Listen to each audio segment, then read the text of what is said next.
The writer's room, Harvard, chaos, and the accidental genius behind the golden age. Let's start in a room most people have never thought about. Not the recording booth, not the animation studio, a specific conference room in Los Angeles where, at various points between 1989 and the late 1990s, some of the most formally educated comedy writers in the history of American television sat around a table and tried to make a cartoon about a yellow family funny enough to survive another week.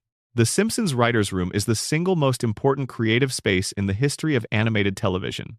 Not because it was glamorous, not because the process was clean or efficient or particularly sane, because the specific combination of people who passed through that room during the show's first decade produced something that nobody had produced before and nobody has fully replicated since.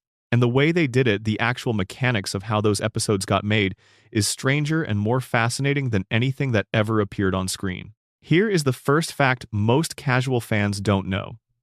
The early Simpsons writing staff was, by almost any measurement, absurdly overqualified for the job they were doing. This was not a room full of people who had been writing sitcoms their whole careers. This was a room full of people who had done other things entirely and ended up in television almost by accident.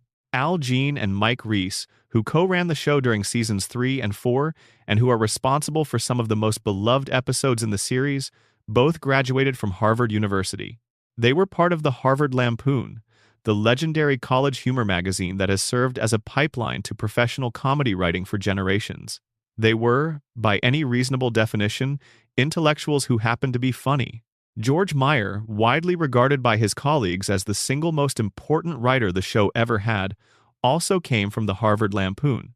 He had a biology degree. He had considered medicine before comedy pulled him sideways.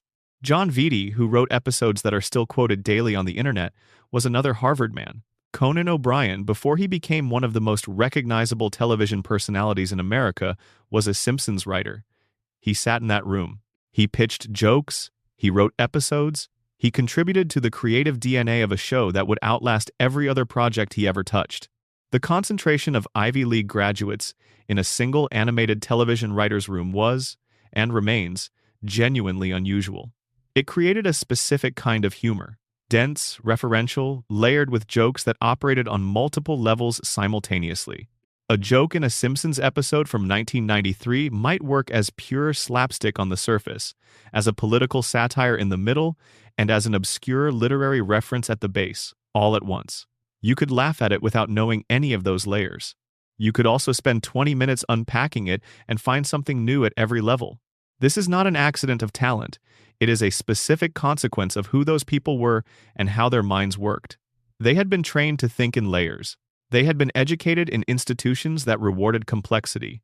And they brought all of that into a room that was nominally supposed to be producing 30-minute cartoons for a primetime audience. But here is where it gets genuinely interesting. The room was not a pleasant place. This is one of the most consistent things that writers from the early seasons say when they discuss the experience. The writer's room was chaotic, sometimes brutal, occasionally hilarious, and almost never peaceful. Ideas were shredded without mercy. Jokes were dismissed in seconds. Writers would spend hours crafting a pitch and watch it get torn apart in under a minute.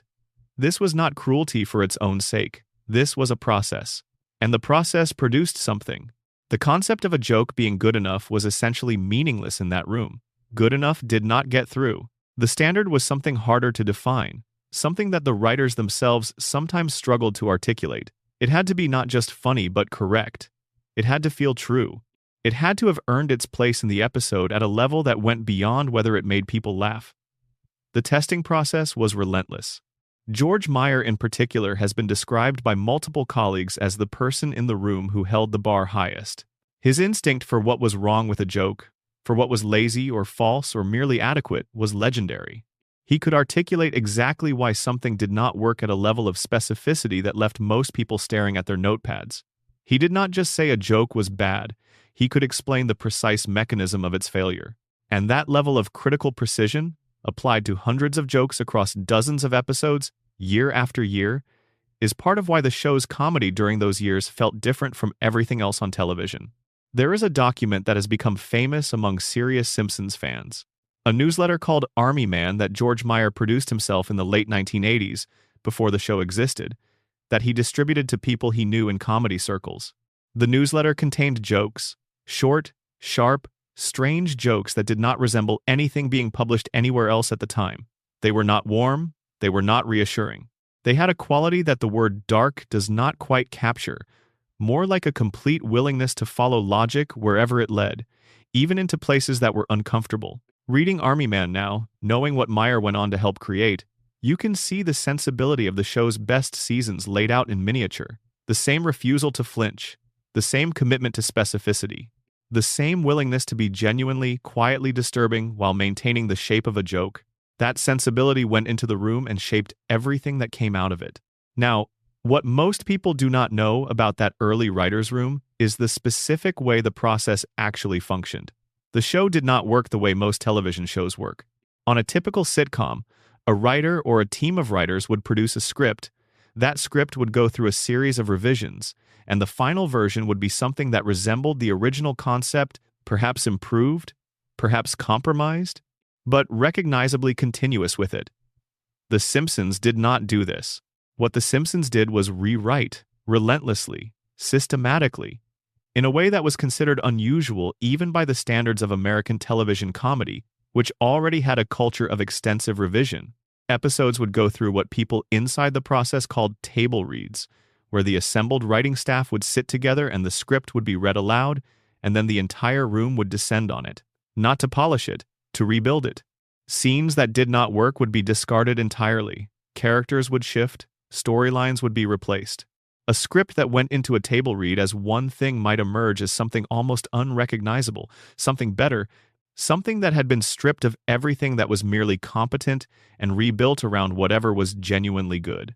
This process was expensive. It was slow. It consumed enormous amounts of creative energy, and it produced episodes that, during the show's best years, felt less like products of a television system and more like something that had been carved rather than assembled. The inefficiency was the point. The excess was the quality.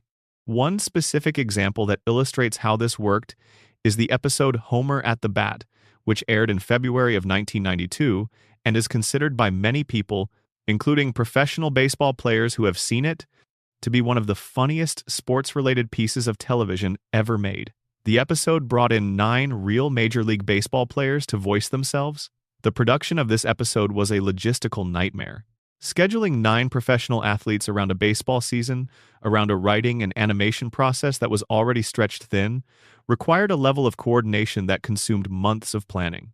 Roger Clemens came in and recorded his lines. Wade Boggs came in. Ozzie Smith, Ken Griffey Jr., Steve Sachs, Mike Syosha, Don Mattingly, Darryl Strawberry, Jose Canseco, all of them. And the show did not treat these men with the reverence that most television productions would have brought to the involvement of genuine celebrities. The jokes at the players' expense were specific. Darryl Strawberry, who was at the time one of the most talented and troubled players in the game, was depicted as a pathetically eager overachiever desperately trying to impress Homer.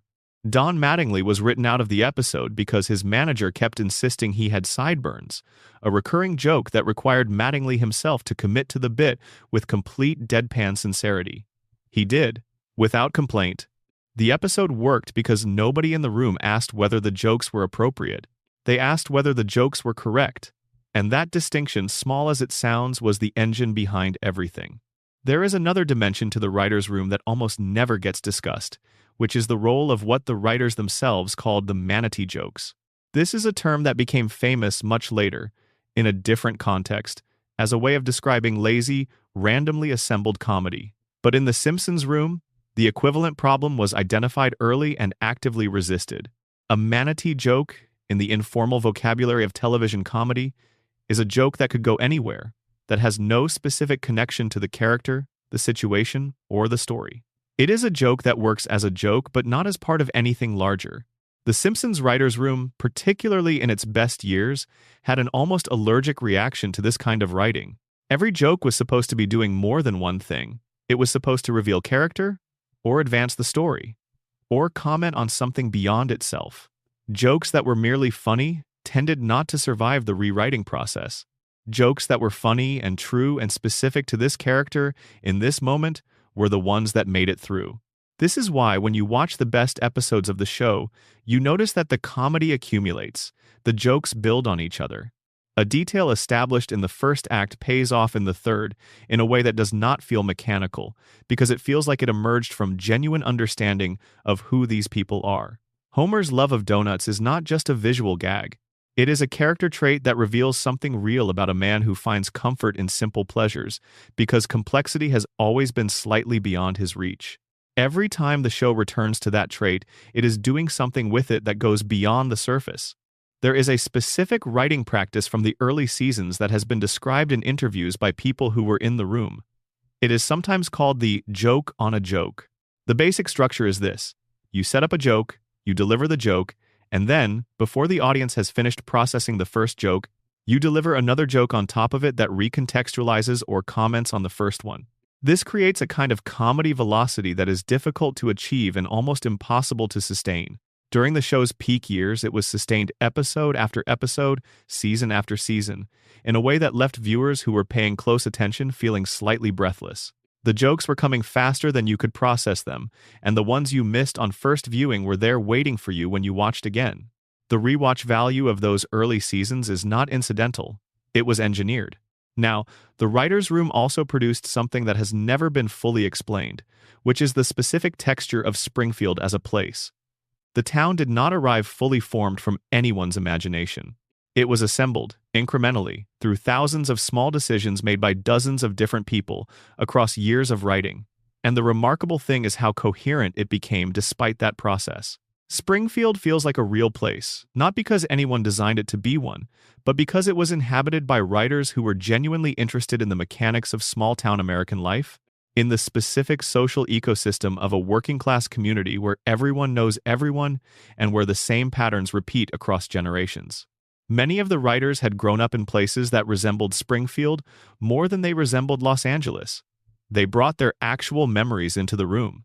The details that make Springfield feel authentic, the specific indignities of working at a place like the nuclear plant, the particular dynamic between a man like Homer and a boss like Burns, the way a town like this handles its scandals and its catastrophes, these were not invented from nothing. They were assembled from the accumulated experience of people who had lived inside communities where the same forces were at work, where the same kinds of characters existed, where the same tensions played out week after week in ways that nobody ever fully resolved. The show's treatment of class in particular was a product of this. Homer Simpson is not rich. He is not poor in the way that makes for easy sympathy or easy comedy. He is working class in a specific and increasingly precise way. He earns enough to own a house and support a family. He does not earn enough to feel secure. He lives in a permanent state of financial anxiety that sits just below the surface of his daily life, occasionally erupting into full-blown crisis and then receding back into the background. This is a condition that an enormous percentage of the show's audience recognized from their own lives. It is also a condition that was very rarely depicted on American primetime television in the late 1980s, where working-class characters tended to be either noble sufferers or comic buffoons. The Simpsons found a third option, which was to take the condition seriously without ever being earnest about it, to show the financial reality of Homer's life with enough honesty that it stung, and then to wrap that honesty and comedy dense enough that you could take it or leave it. This was the writer's room at its most sophisticated, not the Harvard references, not the literary allusions, the specific, accurate, unsentimental depiction of what it actually felt like to be a person of limited means in a country that told you the problem was simply insufficient effort. There is one more thing about the room that deserves attention, and it is the thing that most directly explains why the show changed so dramatically after its first 8 or 9 seasons. The people left. Not all at once, not dramatically, but the core of that early writing staff, the people who had built the sensibility of the show from the ground up, gradually moved on. They created their own shows. They moved into film. They left television entirely. And each time one of them left, something was lost that could not be replaced simply by hiring someone equally talented, because the talent was not the point. The specific combination of those particular people, with their particular histories and their particular standards, and their particular willingness to tear apart their own work in the pursuit of something better, was the point. And you cannot reconstruct that combination by hiring new people, however good those people are. The show that exists now is made by people who are, by any reasonable measure, very good at their jobs. It is also made by people who are working in the shadow of something they did not build and cannot fully inhabit. The room is not the same room. The process is not the same process. And the show is not the same show. Not because anyone failed, but because the original show was the product of a specific moment in time, a specific group of people, and a specific set of conditions that converged once and will not converge again. What they built in that room, during those years, in those grinding, relentless, occasionally brilliant rewriting sessions, was something that is still being analyzed and referenced and quoted 4 decades later. That does not happen by accident. It happens because of specific people making specific decisions in a specific room that no longer exists in the form that made it matter.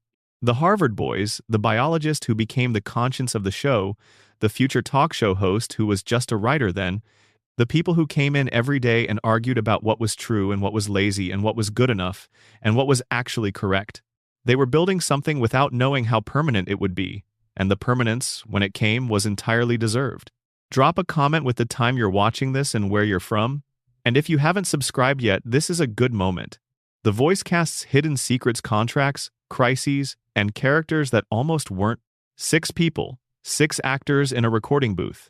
6 voices that became so embedded in American cultural consciousness that hearing any one of them instantly, involuntarily conjures a specific face, a specific personality, a specific world. The voice cast of The Simpsons is one of the most studied and discussed ensembles in the history of American entertainment. And yet there are dimensions to their story, specific facts about how they got there, what they went through, and what they almost did differently, that most people who have watched every episode of the show have never heard.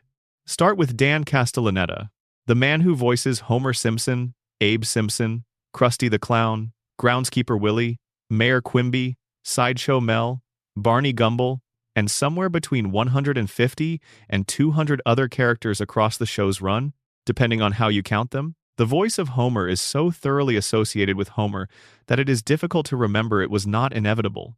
It was an experiment that almost went in a completely different direction. When the show was in its early development, before the voices were locked in, before the characters fully existed, Dan Castellaneta was experimenting with what Homer should sound like. His first instinct was not the voice that ended up on screen. His first instinct was to do a Walter Matthau impression. Not an homage, not a reference, an actual committed Walter Matthau. The raspy, world-weary, slightly put-upon quality of the great actor's voice was what Castellaneta initially heard when he read the character on the page. The Walter Matthau Homer did not survive long. It was too specific, too recognizable, too clearly someone else's voice draped over a new character. What emerged instead, through a process of experimentation that Castellaneta has described in various interviews over the years, was something he built by taking the Matthau quality, the fatigue, the good-natured exasperation, and then pushing it somewhere wider, somewhere that could accommodate the full range of emotional states Homer would need to inhabit over the course of a long-running series. The voice that emerged is, technically speaking, a remarkable instrument. It can go from fury to tenderness to confusion to ecstasy in a single sentence without losing the essential quality that makes it Homer. That range is not an accident of casting. It is the result of a performer who spent months building a voice from scratch and then spent the following decades refining it in front of a microphone in a way that is invisible to the audience. Castellaneta's contract history is also a story that most people do not know in its full detail. In 2004, he and the other 5 principal voice cast members engaged in a negotiation with Fox that was, depending on who was describing it at the time, either a reasonable renegotiation of terms that reflected the show's cultural significance, or an act of collective labor action that the network found deeply uncomfortable. The cast had been earning amounts that, while substantial by most standards, were significantly below what the show was generating. The Simpsons was by that point one of the most profitable entertainment properties in the history of television. The licensing revenue alone, the merchandise, the syndication deals, the international sales, dwarfed the production budget many times over. The 6 principal voice actors wanted their compensation to reflect this reality. The negotiation was difficult. There were points during it where the future of the show was genuinely uncertain in a way that went beyond the usual posturing of contract negotiations. Fox threatened to recast the show entirely with new voice actors. The original cast countered that recasting The Simpsons would be essentially equivalent to replacing the band at a concert with different musicians and hoping nobody noticed. Both positions had merit. Fox was correct that the show could technically continue with different voices. The cast was correct that continuing the show with different voices would have been artistically catastrophic and commercially risky in ways that were difficult to fully model in advance. The settlement that emerged gave the cast a per-episode fee that, at the time, was reported as $400,000 each, per episode. For a show that produced around 22 episodes per season, the mathematics are straightforward, and the resulting number is significant. But the more interesting part of the story is what the negotiation revealed about the power structure of the show's production and about the way the network understood the relationship between the voices and the property.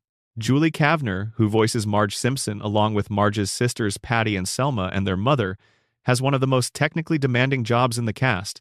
The voice of Marge, that specific gravelly quality in the lower register, is something Kavner has said she cannot simply produce on command. It requires a specific physical engagement that, over decades of recording, has taken a genuine toll on her voice. In interviews, she has spoken carefully about the fact that the voice has changed over the years, that the demands of maintaining it are real, and that there are limits to how long any human vocal instrument can sustain that kind of repeated performance. She has been extremely private about the specifics, which is entirely consistent with her general approach to her public profile, which is to maintain one as small as possible, given the scale of the show she has been part of. Kavner is the least publicly visible of the 6 principal cast members by a considerable margin. She does not do conventions. She rarely gives interviews. She has maintained a separation between herself and the cultural phenomenon she is embedded in that requires genuine effort to sustain over decades.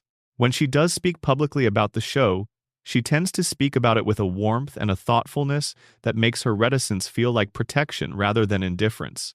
She understands what she is part of. She has chosen to be part of it from inside a specific kind of privacy that the other cast members have not maintained to the same degree. Nancy Cartwright, who voices Bart Simpson along with a substantial collection of other characters including Nelson Muntz, Todd Flanders, Ralph Wiggum, and Kearney, came to the audition process for The Simpsons with a different character in mind. The original audition was for Lisa Simpson. Cartwright read for Lisa, found that the character did not resonate with her in the way that Bart did, and essentially switched without being asked to. She walked into the audition room, heard the description of Bart, felt that the character matched something in her vocal range and her instincts, and began performing him in a way that made the choice immediately obvious to everyone in the room. The decision to cast a woman as Bart Simpson was not controversial at the time, but it has become one of those facts about the show that surprises people who encounter it without context. The tradition of women voicing young male cartoon characters is old and well established. It has practical roots. Women can sustain a young, mid-range voice across long recording sessions in ways that young boys cannot.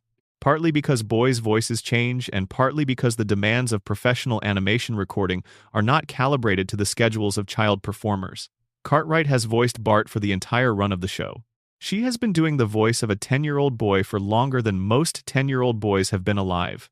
There is a specific fact about Cartwright that rarely gets discussed in the context of the show, which is that she received her credit as Bart Simpson before Bart Simpson was a household name, and that the period between the show's debut and its cultural explosion was one of genuine professional risk for everyone involved.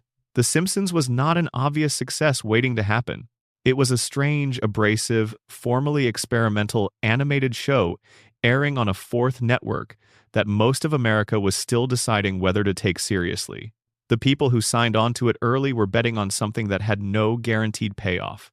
Yeardley Smith, who voices Lisa Simpson, has said in interviews that she was not the original choice for the role. The voice of Lisa Simpson went through multiple iterations during the development process, and Smith's version emerged as the correct one partly because it had a quality that the other options lacked, a kind of earnest, slightly too intense sincerity that made Lisa's intelligence feel emotionally real rather than just intellectually impressive. Lisa could have been a smug character. The voice Smith built makes her sympathetic instead, makes her intelligence feel like something that costs her rather than something that elevates her above her surroundings. Smith has been fairly candid over the years about the strange experience of being the only member of the principal cast whose real voice closely resembles her character's voice. The other 5 cast members are doing something demonstrably different from their own voices when they record. Smith's Lisa voice is not dramatically different from how she speaks in conversation. This has created an interesting dimension to her relationship with the character. She has described it in terms of inhabiting someone rather than performing someone, a distinction that sounds subtle but that the recording sessions apparently make concrete. Hank Azaria's relationship with the show is one of the most complex in the cast's history, and it became publicly complicated in a specific way that deserves careful examination. Azaria voices, or has voiced, an enormous range of characters across the show's run. Apu Nahasapi Mapatilon, the proprietor of the Quickie Mart, was one of his most prominent recurring roles. The character was, for decades, simply a part of the show's furniture, accepted without much public scrutiny as one of many Springfield residents. Then, beginning around 2017 and reaching a point of significant public discussion by 2019, questions about the representation of the character and the specific vocal performance Azaria was giving became impossible to ignore. The documentary film The Problem with Apu, made by comedian Hari Kondabolu and released in 2017, articulated something that South Asian American viewers had been experiencing for years: the discomfort of watching a caricatured accent being used to represent an entire community, delivered by a white actor, deployed primarily for comic effect. The conversation that followed was not simple. It involved genuine disagreement about the history of voice casting, about representation in animation, about the difference between a caricature and a stereotype, and about what responsibility a show has to the communities it depicts. Azaria's eventual decision, announced in 2020, to step away from the role entirely, was preceded by what he described as a period of genuine reckoning with the concerns that had been raised. He said publicly that he had spent time speaking with members of the South Asian American community, and that those conversations had changed his understanding of what the performance meant to people who had grown up seeing it and feeling its effects. The show subsequently announced that Apu would be voiced by an actor of South Asian descent going forward, though the character's appearances in the years since have been infrequent. What this story reveals about the show is something important. The Simpsons was built in a specific cultural moment, with specific assumptions about what was acceptable in comedy, and those assumptions were not questioned internally for a very long time, because the people inside the production were not the people being affected by the representation. This is not a unique condition. It is endemic to the history of American entertainment. But The Simpsons case is notable because the show's cultural authority, its reputation as a progressive and intelligent piece of satire, made the contradiction particularly sharp. The show that spent decades skewering racism and classism and corporate greed was simultaneously producing a representation that many viewers experienced as a different kind of harm. The reckoning, when it came, was genuine. Harry Shearer's relationship with the show has its own complicated history, though of a different kind. Shearer voices Mr. Burns, Smithers, Principal Skinner, Ned Flanders, Kent Brockman, Dr. Hibbert, Lenny, Otto, and a collection of other characters. He is, in terms of sheer range and cultural impact, one of the most important voice actors in the history of the medium. He is also the cast member who has most publicly and consistently expressed dissatisfaction with aspects of the show's production. In 2015, Shearer announced that he was leaving The Simpsons entirely. He posted a tweet indicating that Fox had refused to allow him to continue other creative work while fulfilling his contract obligations to the show, a condition he found unacceptable, given the length of his tenure and the nature of his contribution. The dispute was more complex than the public statement suggested, involving details of contractual exclusivity and creative freedom that both sides described differently. The resolution, which came within weeks and returned Shearer to the cast, was not accompanied by a full public accounting of what had changed. But the episode, brief as it was, illuminated something real about the power dynamics of a show that has run long enough to develop its own institutional history, its own contractual archaeology, its own set of tensions that have been accumulating since before most of its current audience was born. The voice cast of The Simpsons has been together, in its essential configuration, for longer than many human partnerships of any kind. They have recorded together during seasons of personal loss, professional triumph, cultural controversy, and global events that reshaped the world around the specific small reality of their recording booth. They have produced a collective body of work that will be part of the human cultural record for as long as the recordings survive. And they have done all of this through the specific alchemy of bringing something to life that did not exist before the microphone was turned on, something that millions of people have experienced as more real than many things in their actual lives. That is what the voice cast did, and the specific story of how each of them got there, what they brought, what they almost did differently, and what the long road of it cost and gave them, is a story that the surface of the show has never had room to tell. The deleted, the banned, and the episodes that never should have aired. Television has a long history of content that was made and then unmade, episodes that were produced and then pulled, scenes that were written and then removed, not because they failed as art, but because something about them, whether it was the timing or the subject matter or the reaction of someone with authority over what got broadcast, made their existence publicly untenable. The Simpsons has its own chapter in this history, and that chapter is longer and stranger and more revealing about the nature of the show than most people know. Start with the episode that became infamous before it aired, before it was even finished. Season 14, Episode 4, The Bard of War, is not the episode in question. The episode in question is one that never received a proper episode number because it was pulled from the schedule before it could be assigned one. A late Season 14 episode titled Blame It on Lisa that aired in Brazil in 2003 and almost immediately created a diplomatic incident. The episode involved the Simpson family traveling to Brazil to find a missing child that Lisa had been sponsoring through a charity program. The depiction of Brazil in the episode was not careful. Rio de Janeiro was presented as a city of chaos, crime, and exotic danger in a way that drew on the most reductive possible collection of Brazilian stereotypes. Monkeys running through streets, kidnappings treated as casual comedy, a samba number that was broadly drawn to the point of caricature. The Brazilian Tourism Board responded with public condemnation. The country's government issued formal protests. Fox received diplomatic complaints that went beyond the usual kind of objection that controversial television content generates. The episode was not banned in the traditional sense. It had already aired in the United States. But its subsequent international distribution was complicated by the response, and the production team issued what was, by the standards of the show's usual public communications, an unusually careful statement acknowledging the concerns that had been raised.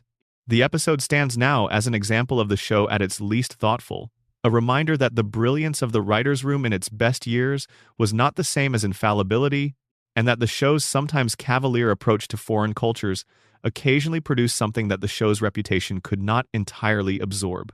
More interesting, from a purely narrative standpoint, is the history of the deleted scenes that never made it into episodes for reasons that had nothing to do with international diplomacy and everything to do with the specific challenges of making comedy about real people and real events. The show has always walked a line with its guest stars and with its depictions of public figures. The general rule, as it developed over the years, was that the show could say almost anything about a public figure's public persona. It could not say things about their private life that were presented as fact. It could not depict them doing things that were defamatory in a legally meaningful sense. It could not, in short, use the protective cover of animation to do something that would have been actionable if done in a different medium. This rule was tested repeatedly, and the testing produced some of the most interesting deleted content in the show's history. There are scenes that were written, recorded, sometimes partially animated, and then removed because someone in the legal or production chain identified a risk that outweighed the comedy value of the moment. In some cases, these scenes have surfaced in interviews or in commentaries on DVD releases. In others, they remain genuinely unknown outside the specific production context in which they were created and discarded. One category of deletion that has been discussed in some detail involves guest stars who recorded appearances and then either had second thoughts or whose situations changed between recording and broadcast in ways that made the original material inappropriate. Celebrity appearances that felt timely when they were recorded could feel different 6 months later when an episode actually aired, particularly for public figures whose circumstances were volatile. The show's production schedule, which ran many months between writing and broadcast, created a window during which almost anything could change. There is the specific case of Michael Jackson. The episode Stark Raving Dad, which aired in Season 3 and remains one of the most discussed episodes in the show's history, featured a man in a mental institution who claimed to be Michael Jackson. The voice for this character was provided by a performer credited as John J. Smith, which was a pseudonym. The actual voice performer was Michael Jackson himself, recording under conditions of secrecy that he apparently found appealing. The episode is remarkable in a number of ways, not least because it is one of the few times that a genuine global superstar participated in a Simpsons episode, while the production team maintained a fiction about who was actually in the recording booth. For over 2 decades after the episode's original broadcast, the official position of the production was that the character had been voiced by John J. Smith, a performer who resembled Michael Jackson's voice. This was not quite a lie, but was not quite the truth. Jackson himself, in the small number of interviews he gave about the episode before his death, was cagey about the specifics. The production team eventually confirmed what most people had already suspected, but not before the episode had accumulated a strange double history, one as a beloved piece of the show's mythology, and one as a genuine mystery about who was actually in the room when it was made. Then, in 2019, following the release of the documentary Leaving Neverland, which detailed abuse allegations against Jackson in extensive and disturbing detail, the show's producers announced that the episode would be pulled from rotation. It was removed from streaming services. It was not included in collections. It became, essentially, an episode that existed but could not be easily watched, not banned in any official sense, but removed from the active circulation of the show's content in a way that amounted to the same practical result. The decision generated significant discussion about the relationship between art and the people who make it, about whether a television episode featuring a performer who later became associated with deeply serious allegations could continue to exist in a cultural context that had fundamentally changed around it. The show's producers were relatively clear about their reasoning. The episode had been, for them, a collaboration with Michael Jackson. The revelation of what Jackson had allegedly done made it impossible for them to continue presenting that collaboration as a straightforward piece of entertainment. The episode still exists. It can still be found by people who look for it, but it no longer occupies its original place in the show's active catalog, and the circumstances of its removal are themselves part of the show's history in a way that the original episode never anticipated.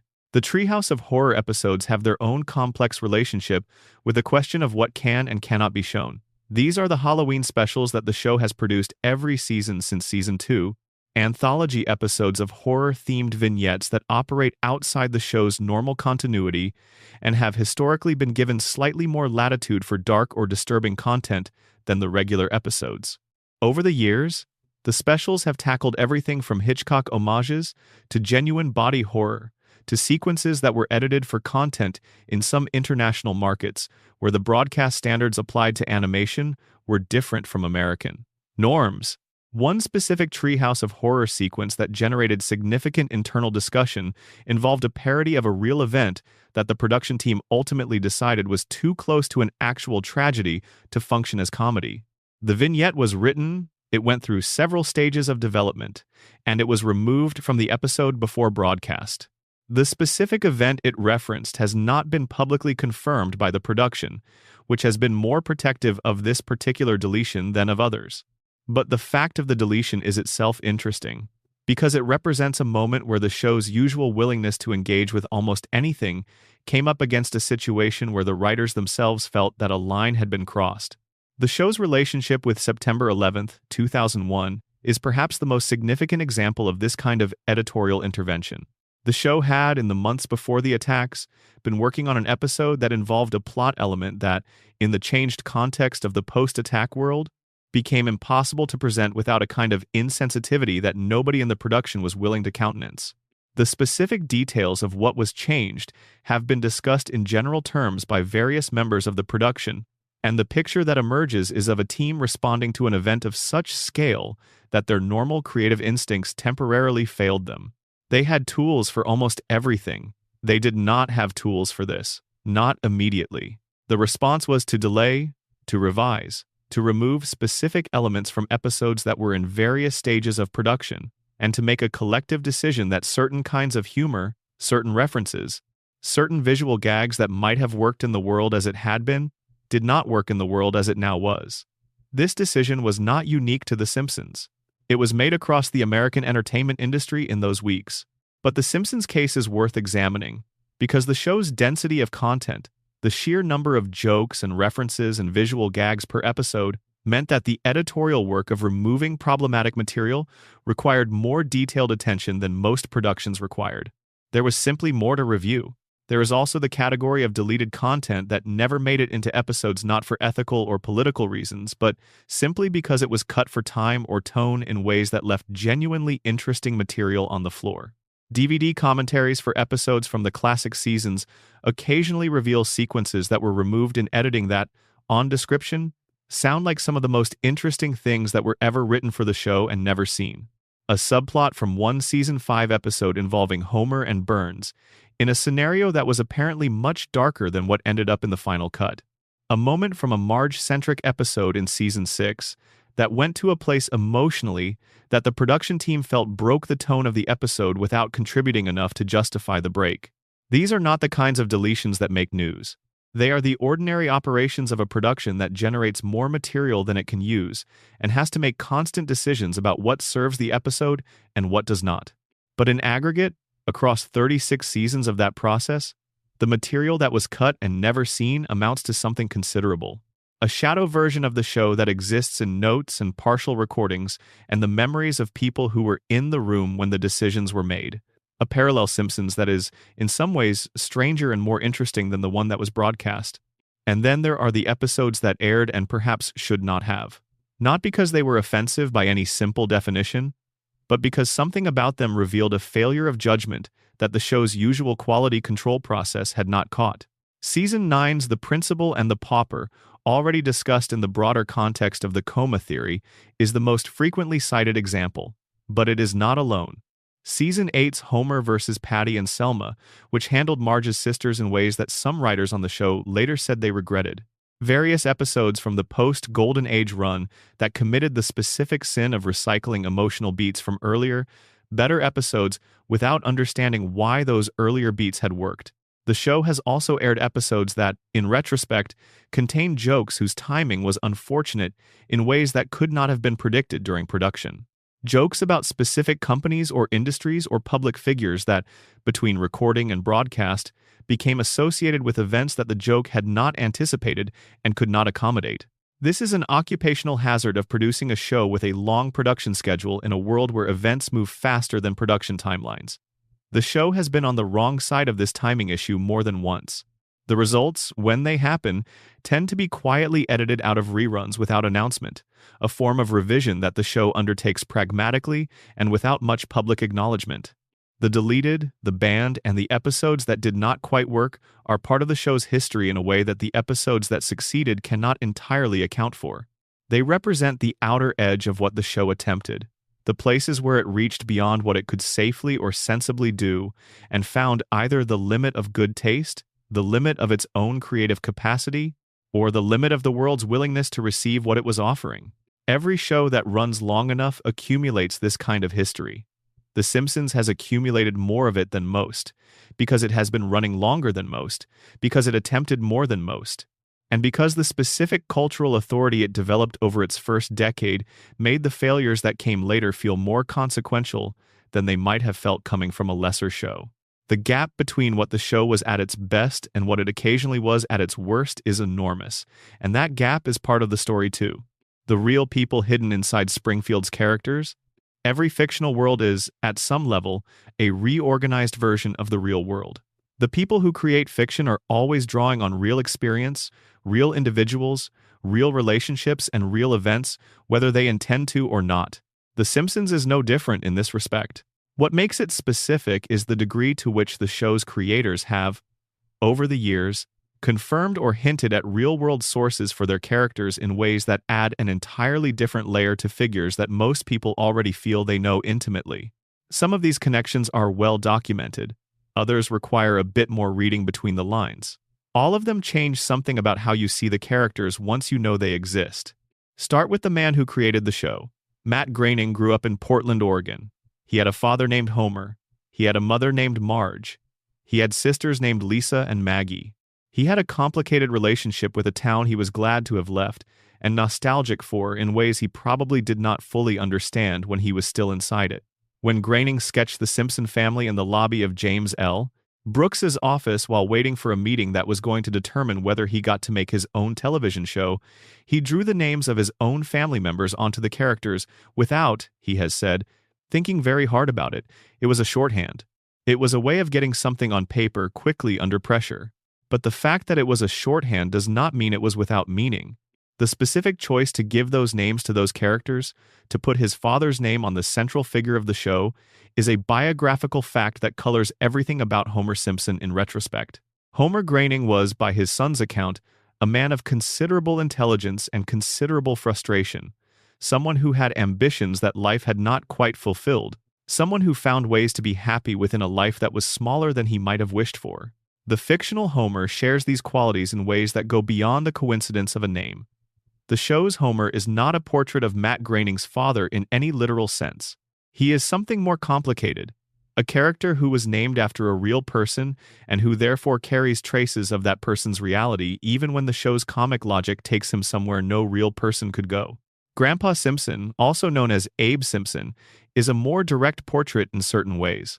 The character's tendency toward long, rambling stories that begin in one place and end somewhere entirely unrelated, the nostalgia for a past that he half invents as he describes it, the specific quality of his complaints about the modern world, these are drawn from observation of the kind of person that most people who grew up around grandparents will recognize. But they also carry something more specific. Several of the show's writers have described their own grandfathers or grandmothers as direct inspirations for specific grandpa moments, and the accumulation of these individual contributions has produced a character who feels, despite his broad comic function, genuinely specific in his emotional texture. Ned Flanders is one of the most interesting cases. On the surface, Flanders appears to be a pure comedic type, the impossibly wholesome next-door neighbor whose aggressive positivity functions as a foil for Homer's appetites. But the specific contours of the character, the way his niceness has a slightly strained quality underneath, the way his faith seems to be working harder than it should have to in order to maintain its grip, these qualities come from somewhere real. Some of the writers involved in shaping Flanders over the show's first several seasons have described the character as drawing on a particular American evangelical Protestant experience that several of them had encountered either personally or through close observation, a culture of performed goodness in which the maintenance of a positive external presentation is understood as itself a form of spiritual practice. This is not an unsympathetic portrait. It is a specific and in some ways compassionate one. The show has always been clear that Flanders is not a hypocrite. He genuinely believes what he says he believes. The comedy is not about the gap between his professed values and his actual behavior, because there is no meaningful gap. The comedy is about what it costs a person to be that consistently good in a world that is not built to reward it. The character of Mr. Burns is more complex in its origins because it draws from multiple sources that point in related but distinct directions. The figure of the aged, malevolent industrialist has deep roots in American cultural mythology. The robber barons of the Gilded Age, the coal company owners and railroad magnates, and oil men who accumulated their fortunes through methods that combined genuine enterprise with genuine exploitation, have cast a long shadow over the American imagination's idea of what concentrated wealth looks like and how it behaves. Burns carries this tradition. He is not modeled on any single historical figure in a one-to-one way, but he is informed by the general reality of what extreme, multi-generational wealth does to a person's relationship with the rest of humanity. The specific cruelty that Burns displays is not simply personal meanness. It is the cruelty of someone who has been so entirely insulated from the consequences of his actions for so long that the concept of consequence has become essentially theoretical. He is not evil in the way that a person who has chosen evil is evil. He is evil in the way that a person who has never been meaningfully constrained by anything tends to be evil, which is casually, reflexively, without drama. Several members of the show's early writing staff have mentioned a specific real-world figure as a partial inspiration for Burns, though the identification is usually made obliquely rather than directly. The figure is someone who combined extraordinary wealth with a specific quality of personal oddness, someone whose public persona had a theatrical quality that suggested both intelligence and a profound disconnection from ordinary human experience. This description could fit several candidates from the late 20th century landscape of American business. The writers have generally been unwilling to be more specific than this, possibly because being specific would create legal complications, and possibly because the character, at this point, has moved so far beyond any single real-world source that the connection is more archaeological than meaningful. Sideshow Bob, one of the show's most beloved recurring antagonists, has a specific real-world inspiration that is more directly confirmed. The character of a highly educated, aesthetically refined villain who considers himself superior to the situation he has been placed in, who schemes elaborately from a position of contempt for everyone around him, draws in part on the writer's experience of certain academic and cultural institutions where this type of person appears with some regularity. The Fraser-Crane connection. Kelsey Grammer voices Sideshow. Bob and Grammer was simultaneously playing the psychiatrist Fraser Crane on the show Cheers and later Frasier, is the most obvious surface connection. But the character of Bob is doing something more specific than the actor who voices him. He is a portrait of a certain kind of ambition that has been thwarted and curdled into something dangerous, the rage of a person who knows he is brilliant and cannot make the world acknowledge it in the way he deserves. The character of Krusty the Clown has perhaps the most interesting and most melancholy real-world resonance. Krusty is nominally a children's entertainer, a man whose professional persona of cheerful performance masks a private life of addiction, financial mismanagement, self-destruction, and a persistent, low-grade despair that surfaces in his unguarded moments. This portrait has roots in real entertainment history, in the specific psychology of performers whose professional function requires them to project positive emotion that they do not feel. The toll that this discrepancy takes on real human beings has been documented in various forms across the history of entertainment, and the Simpsons version of this story is one of the show's most compassionate ongoing subplots. Krusty's relationship with his father, Rabbi Hyman Krustofsky, who disapproved of his son's choice to become a clown and who was voiced by the late Jackie Mason, is the emotional core of what makes the character more than a joke. The estrangement between a son and his father over a life path that the father considers beneath the family's dignity, and the complicated feelings that come with trying to bridge that gap across decades of silence, is a genuinely moving story told inside a comedy about a man in clown makeup.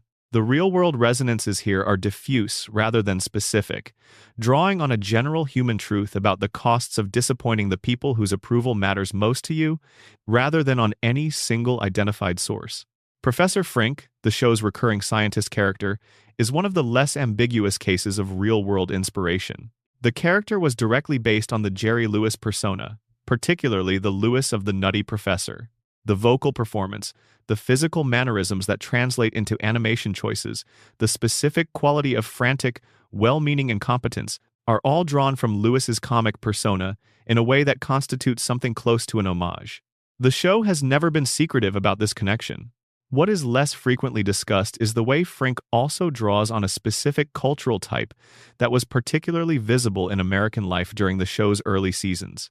The university scientist whose public communication of technical knowledge is perpetually undermined by his inability to calibrate that knowledge to the level of his audience. This is a real problem with real consequences in a society that increasingly needs its population to understand scientific concepts that require years of training to develop. Frink is funny because his gap between what he knows and what he can communicate is absurdly wide. He is also, in a quieter way, a portrait of a genuine failure of institutional communication that has costs beyond the comedic. The character of Principal Skinner, before the Armin Tamzarian revelation, was a portrait of a specific kind of institutional middle management that many viewers recognized from their own experience of schools and bureaucracies. The man who has internalized the authority structures of his institution so completely that he cannot separate himself from them, who enforces rules without necessarily believing in them, who lives in constant anxious relation to a superior, who simultaneously depends on and disrespects him, this is a type that appears with regularity in American professional life, and that the show depicted with a specificity that went beyond caricature. The revelation that this man was not who he said he was added a dimension to the portrait that made it both more and less realistic simultaneously. More realistic because the phenomenon of people who inhabit professional identities that are not quite their own, who grow into roles they did not originally choose or earn in the way they might have wished, is genuinely common. Less realistic because the specific mechanism of the Tamzarian story, the physical replacement of one person by another, is so dramatically extreme that it has to be understood as an allegory rather than a possibility. But allegory is what the show does.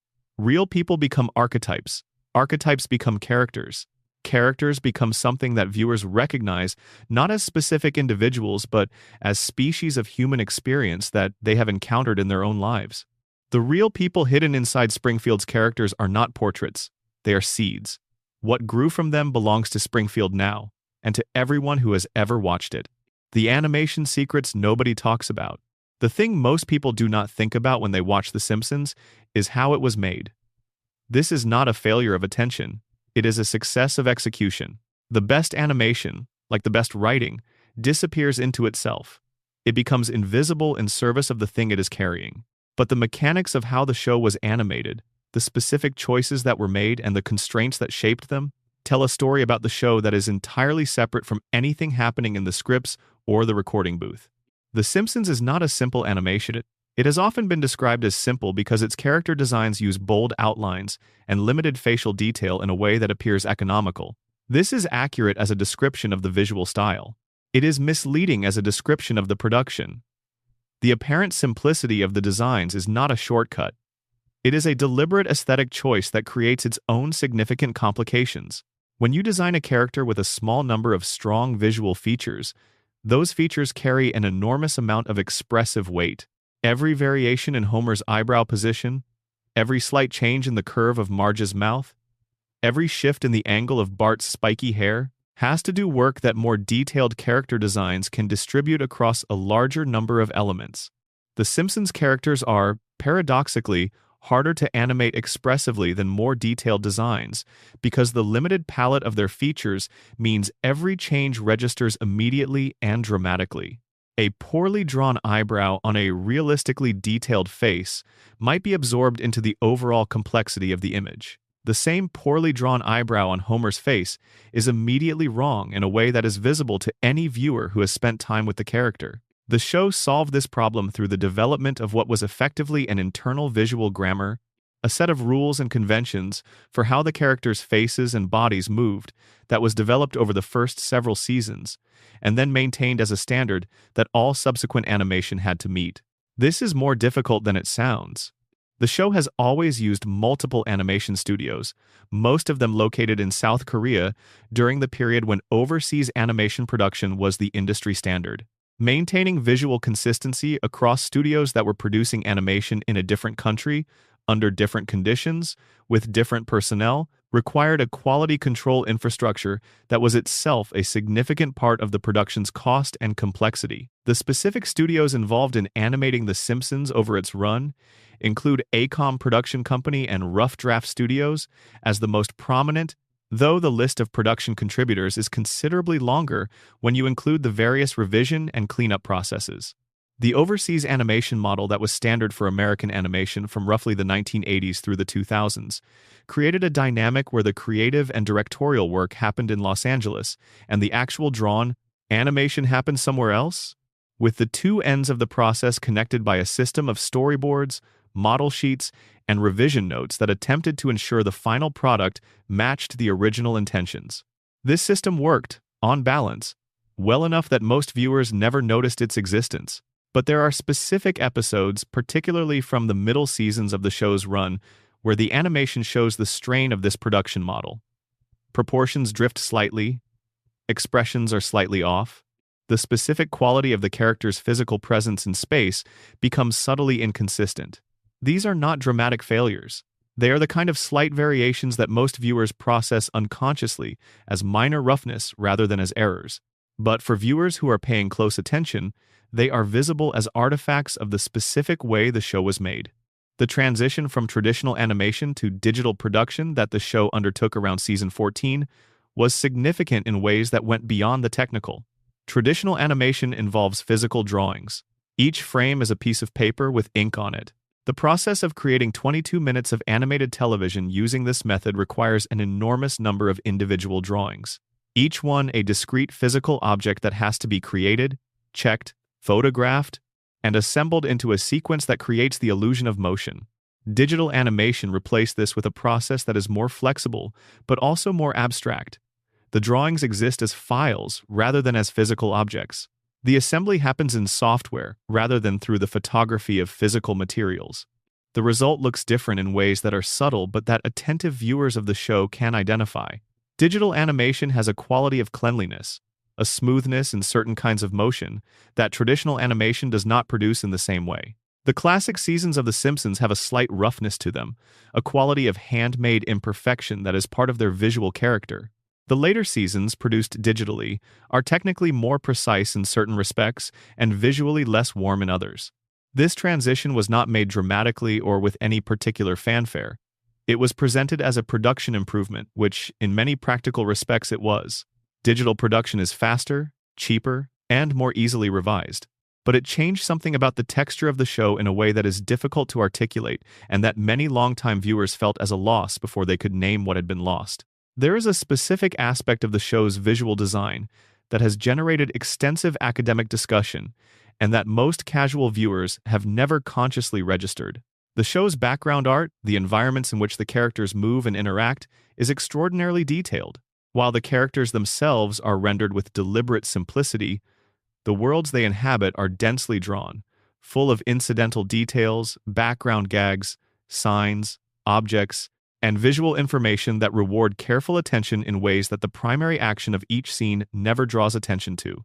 This distinction between the simplified foreground characters and the densely detailed background environments is not accidental. It is a calculated visual strategy that creates a specific effect. The characters feel like they belong to a world that is larger and more complex than they are, a world that was there before they arrived and will continue after they leave. The backgrounds of Springfield contain information about the town, about its history and its economic conditions and its cultural character that is never explicitly addressed in the dialogue. A viewer who pauses an episode and examines the background image of a Springfield street will find storefronts, billboards, discarded objects, architectural details, and incidental human activity that together constitute a kind of parallel documentary about the place. The people responsible for this background art have never received the public recognition that the show's writers and voice actors receive. Their contribution is by design invisible in the sense that most viewers do not consciously register it, even as it shapes the experience of watching the show in ways that would be immediately apparent if it were removed. Springfield feels like a place rather than a set, partly because of what the background artists put there, episode after episode, season after season, in the knowledge that most of what they drew would never be the subject of anyone's deliberate attention. The couch gag, the show's iconic opening sequence variation, is another dimension of the animation that contains more deliberate craft than its repetitive format might suggest. Each episode's couch gag is, nominally, a brief variation on the same setup. The family rushes home to the couch, and something unexpected happens when they sit down. Over 36 seasons, this format has been used to produce everything from simple visual puns to elaborate narrative sequences to extended technical experiments in animation style that have nothing to do with the standard visual language of the show. Some of the most remarkable couch gags have been produced by guest artists and animators working outside the show's normal production pipeline. The Banksy couch gag that opened a season 22 episode is probably the most discussed example, a sequence that used the couch gag format as a vehicle for an extended satirical commentary on the overseas animation industry, depicting the conditions of animation production in terms that were darkly comic and specifically pointed. The sequence showed the production of the show itself in terms that foregrounded the labor conditions of overseas animation workers, the exploitation of intellectual property, and the global commercial machine that a beloved entertainment franchise constitutes. It was a remarkable piece of television, partly because of its content and partly because it was embedded inside the opening of a show that it was simultaneously criticizing. The Guillermo del Toro couch gag that appeared in a Treehouse of Horror episode during the show's 25th season was an extended love letter to horror cinema, a tour through decades of genre history rendered in the show's animation style, dense with specific references that rewarded viewers with deep knowledge of horror film history and worked as pure visual spectacle for viewers who had none. These extended couch gags are, in a technical sense, short films. They are also, in a cultural sense, a form of commissioned art that the show has used to bring in outside perspectives and styles in a format that is protected from the narrative demands of the episodes they accompany. There is also the matter of the show's color. The yellow skin of Springfield's residents is the most immediately recognizable visual fact about the show, and it is a choice whose origin and implications are worth examining. Matt Groening has described the decision to make the characters yellow as a practical one. Yellow was visually distinctive. It stood out against the television environment of the late 1980s, and it immediately communicated to a viewer who was channel surfing that they were seeing something specific rather than generic. This is true as far as it goes. But the yellow also does something more subtle. It creates a visual coherence among the show's human characters that simultaneously marks them as a distinct population and as a population whose visual homogeneity exists in contrast to the visual differentiation of characters who arrive from outside Springfield. The yellow skin, the four fingers, the overbite. These features mark Springfield's residents as members of the same visual category in a way that makes the town feel coherent as a population, rather than as a random collection of individuals. This is animation doing character work that the script does not have to do. The visual grammar tells you something about the world before a single word of dialogue has been spoken. The fact that guest stars and outside characters are typically drawn with 5 fingers, more naturalistic proportions, and features that more closely approximate realistic human anatomy is a consistent visual distinction that the show has maintained across its entire run. It is so consistent that it has to be deliberate. The animation is telling you something about the difference between Springfield and everywhere else. The outside world has 5 fingers and normal colored skin.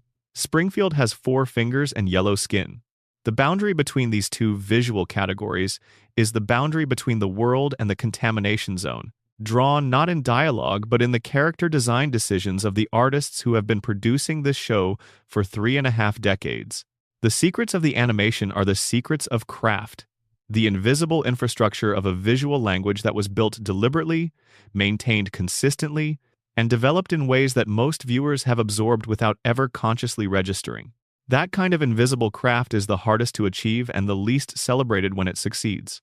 But it is everywhere in the show. In every background, every expression, every couch gag, every careful distinction between the world inside Springfield and the world beyond it. The guest stars' feuds, refusals, and the ones who changed the show forever. The guest star history of The Simpsons is long enough to constitute its own separate cultural document. Over 36 seasons, the show has brought in musicians, actors, athletes, politicians, authors, scientists, and people from essentially every category of public life. Some of these appearances were brief cameos, some were extended storylines built around a specific performer's participation. Some were the kind of perfectly calibrated collaboration between the show's writers and a guest performer that produced something greater than either party could have produced alone. And some were disasters, feuds, or refusals that reveal as much about the show as the successful appearances do. Start with the refusals. The list of people who have been invited to appear on The Simpsons and declined is long enough that it could fill its own conversation. Most of these refusals are private, communicated between agents and producers, never becoming public record. But some have surfaced through interviews or through the creative choices that the show made in response to unavailability. The most famous refusal in the show's history involves a musician. Bob Dylan was invited to appear on The Simpsons more than once.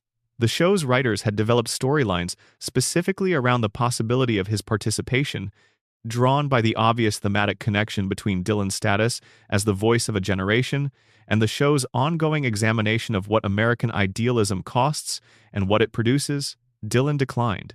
The reasons he gave, to the extent that any reasons were communicated to the production, were not specific enough to be summarized cleanly. He simply was not interested in participating, in the same way that he has historically not been interested in participating in most things that were not his own projects on his own terms. The show responded to this refusal in a way that is characteristic of its approach to the limits of its own ambitions. It used the refusal productively. The episodes that addressed Dylan's thematic territory without his participation are, in several cases, some of the most interesting music-related episodes the show produced. The absence of the actual icon created space for the show to do something more creative with the cultural territory he occupied than his presence might have allowed. Johnny Cash appeared in the episode El Viaje Misterioso de Nuestro Jomer, which aired in January of 1997 and is considered by many viewers to be one of the single best episodes in the show's entire run. Cash voiced a spirit coyote who appeared to Homer in a chili pepper-induced vision quest, speaking with the slow, resonant gravity that was the defining quality of his late-career public persona. The episode uses Cash's voice not as a celebrity cameo, but as a casting choice that serves the story with genuine specificity. The voice of a man who had lived through addiction and faith and loss and renewal, who had a quality of hard-won wisdom that was audible in every syllable he produced, was exactly the right voice to give Homer's spiritual guide. It could not have been anyone else. The guest appearance did not interrupt the episode. It completed it. The Beatles' connection to The Simpsons is extensive, complicated, and in several cases touching in ways that go beyond the surface of celebrity involvement. Paul McCartney appeared in the episode Lisa the Vegetarian, which aired in Season 7, and in which Lisa's commitment to vegetarianism is affirmed, rather than treated as a phase to be grown out of. McCartney's condition for appearing was that the episode had to take Lisa's vegetarianism seriously, not as a joke but as a genuine ethical position that the story validated. The production agreed. The episode was written in a way that honored this condition, and it remains one of the most sincere treatments of the ethical vegetarian position in the history of American primetime television, embedded inside a cartoon. The episode also features McCartney's then-wife Linda, who appears briefly. Linda McCartney died of cancer in 1998, the year after the episode aired. The episode has a different emotional weight now than it had at the time of original broadcast. McCartney's decision to make a condition of his appearance the respectful treatment of a position he and Linda shared is, in retrospect, a portrait of a relationship and a set of values that is preserved in the episode in a way that continues to matter. George Harrison appeared in the episode Homer's Barbershop Quartet, the Season 5 premiere that depicted Homer's brief career as part of a Beatles analog barbershop quartet called the B-Sharps.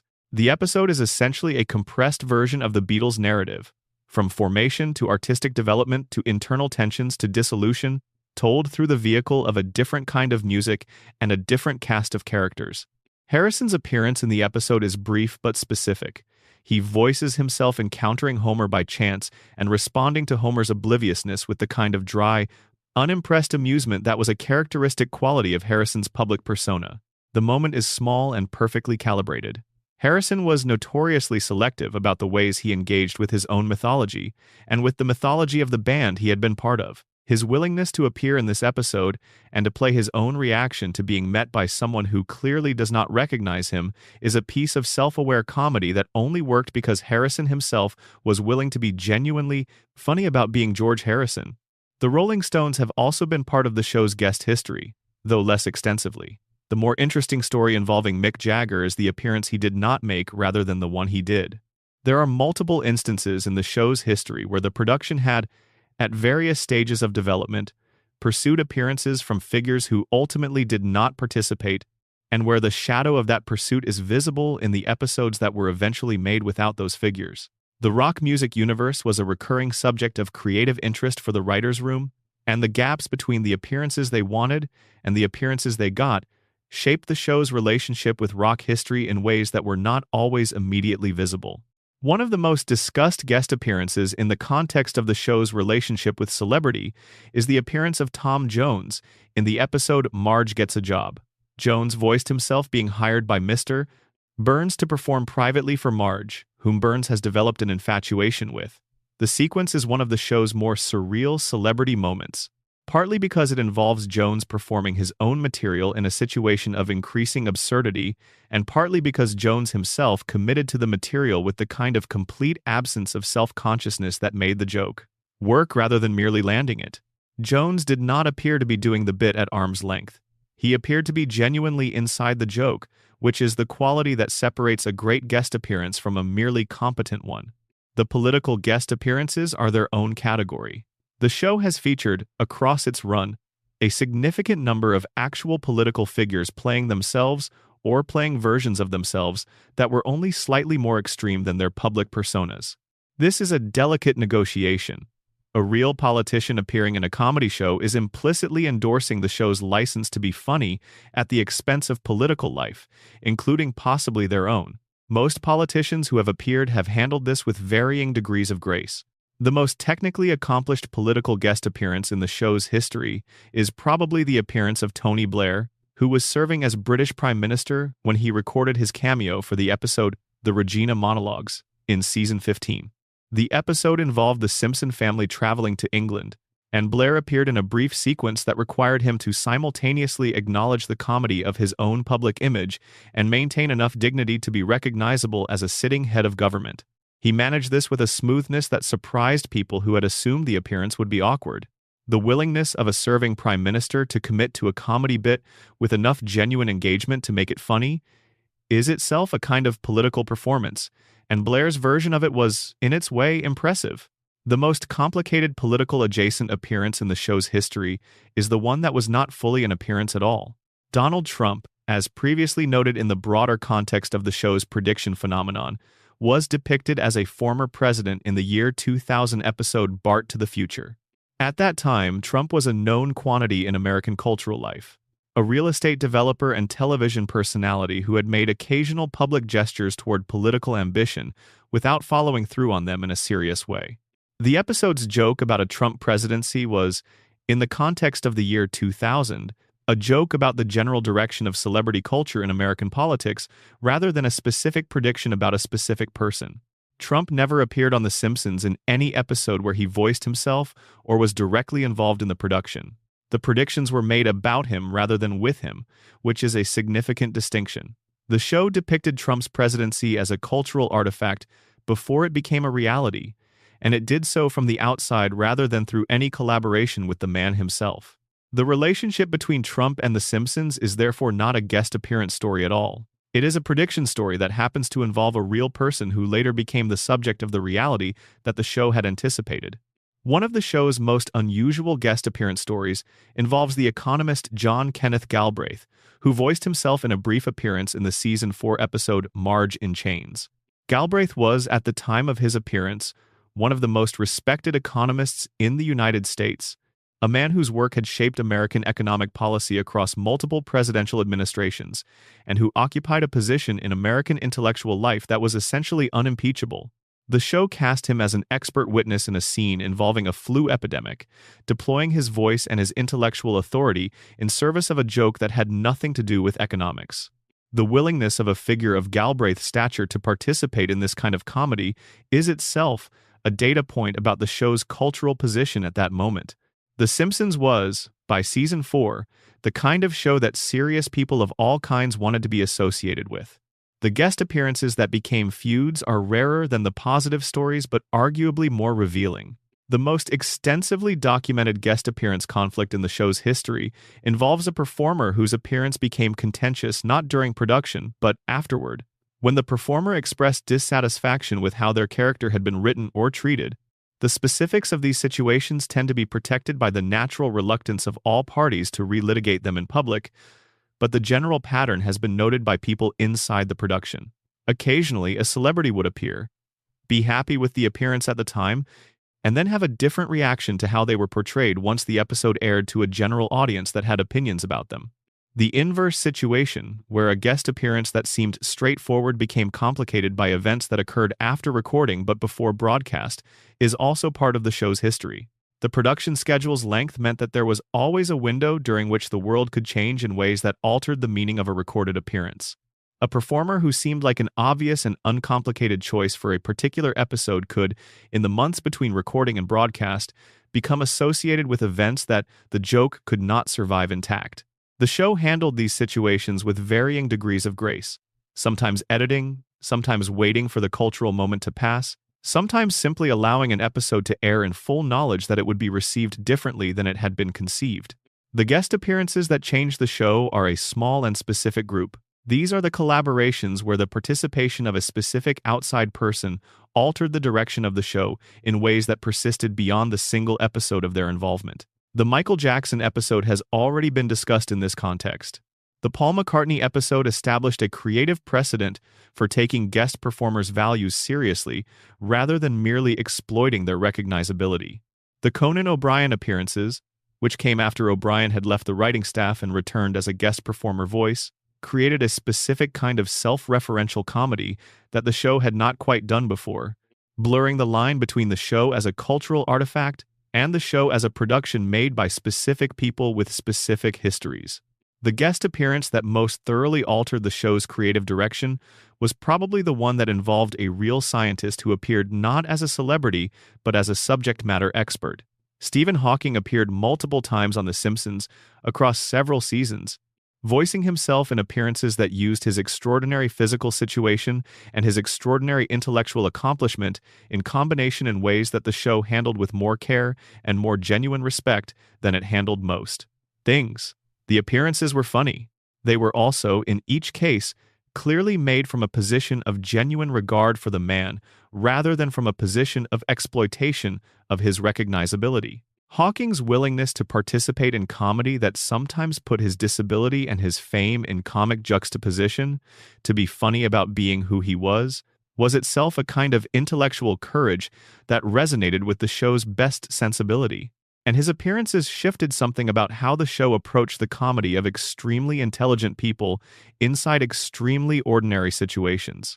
Homer interacting with Stephen Hawking produced a version of the show's central tension between the life of the mind and the life of the belly, between aspiration and comfort, between what we could be and what we are, that was more pointed and more genuinely moving than the show managed with most guest appearances. The guest star history of The Simpsons is, in miniature, the cultural history of America across 4 decades as filtered through the specific lens of who was willing to be part of a cartoon family's world and what they brought with them when they agreed. Some brought their voices and collected a fee. Some brought something that changed what the show was capable of being. The difference between these two kinds of participation is sometimes invisible on screen and sometimes the most important thing about an episode. 36 seasons of guest appearances is 36 seasons of America looking at itself through the specific funhouse mirror of Springfield, and occasionally seeing something true reflected back. The music of Springfield. A secret masterpiece running beneath everything. There is a composer whose work most people who love The Simpsons have never consciously noticed, and this is not a failure on anyone's part. It is the highest possible compliment to the craft of what he has spent 3.5 decades creating. Alf Clausen composed the music for The Simpsons from the first regular episode through season 29, a run of nearly 3 decades during which he produced something that is, by any serious measure, one of the most significant bodies of work in the history of American television music. Clausen is not a household name. He is the kind of artist whose contribution is felt rather than recognized, whose work does the specific and difficult thing of being exactly as present as the story needs it to be and no more, of expanding in the moments of emotional weight and retreating in the moments of comedy without ever announcing its own transitions. This is a technical accomplishment, and it is also something else, something harder to categorize. A sustained act of musical storytelling that has been in dialogue with the show's narrative for longer than most musicians ever get to sustain any single creative project. The architecture of the show's opening theme is something that most viewers have processed so many thousands of times that it has become invisible through familiarity. But strip away the familiarity and listen to it as music and you find something genuinely sophisticated. Danny Elfman wrote the theme, which opens with what is arguably one of the most recognizable melodic phrases in the history of American television. The phrase does multiple things simultaneously. It is immediately memorable, built on intervals that create a kind of playful, slightly manic energy that establishes the show's emotional register before a single image appears. It is also harmonically unusual in ways that most casual listeners do not consciously register. The underlying chord progressions have a quality that keeps the theme from settling into the simple major key cheerfulness that its surface energy might suggest. There is something slightly off, slightly unstable, beneath the brightness. This mirrors the show itself. The energy of Springfield is cheerful on the surface and deeply strange underneath. Elfman has described the composition of the theme as a fairly rapid creative process, something that came together quickly because the brief was clear and the creative instinct was right. This is one of those creative accounts that is both true and incomplete. The theme sounds effortless. The conditions that made effortlessness possible, the clarity of what the show was, the specific quality of the animated images Elfman was given to work with, the institutional context of the Fox network launching a show with serious commercial ambition, these are conditions that do not produce effortlessness automatically. Elfman translated them into something that sounds inevitable in retrospect and was certainly not inevitable in advance. What Alf Clausen then had to do, for every episode produced during his tenure, was to write music that lived in the world of that theme while serving entirely different dramatic functions from episode to episode. The emotional range of The Simpsons across its run is remarkable. The show can be, within a single episode, furiously funny, quietly devastating, absurdly surreal, tenderly domestic, and politically sharp. Each of these registers requires different musical support, and the music has to move between them without the transitions feeling arbitrary or mechanical. Clausen's approach to this challenge was to treat each episode as a small film rather than as a piece of television in the standard sense. His scores are written for live orchestra, which is unusual in the television context, where budget and time pressure push productions toward synthesized music. The Simpsons has maintained an orchestral scoring budget across its entire run that is exceptional by television standards, and the presence of live musicians in the sound of the show is part of what gives it a quality of emotional depth that purely synthesized television music tends not to achieve. The orchestral sound of the show's music is densest in the episodes from the classic seasons, where Clausen's writing is most inventive and most varied. An episode from season 4 or 5 will contain music that moves fluidly between comic underscoring, emotional support, and the kind of extended musical sequences that function almost as set pieces in their own right.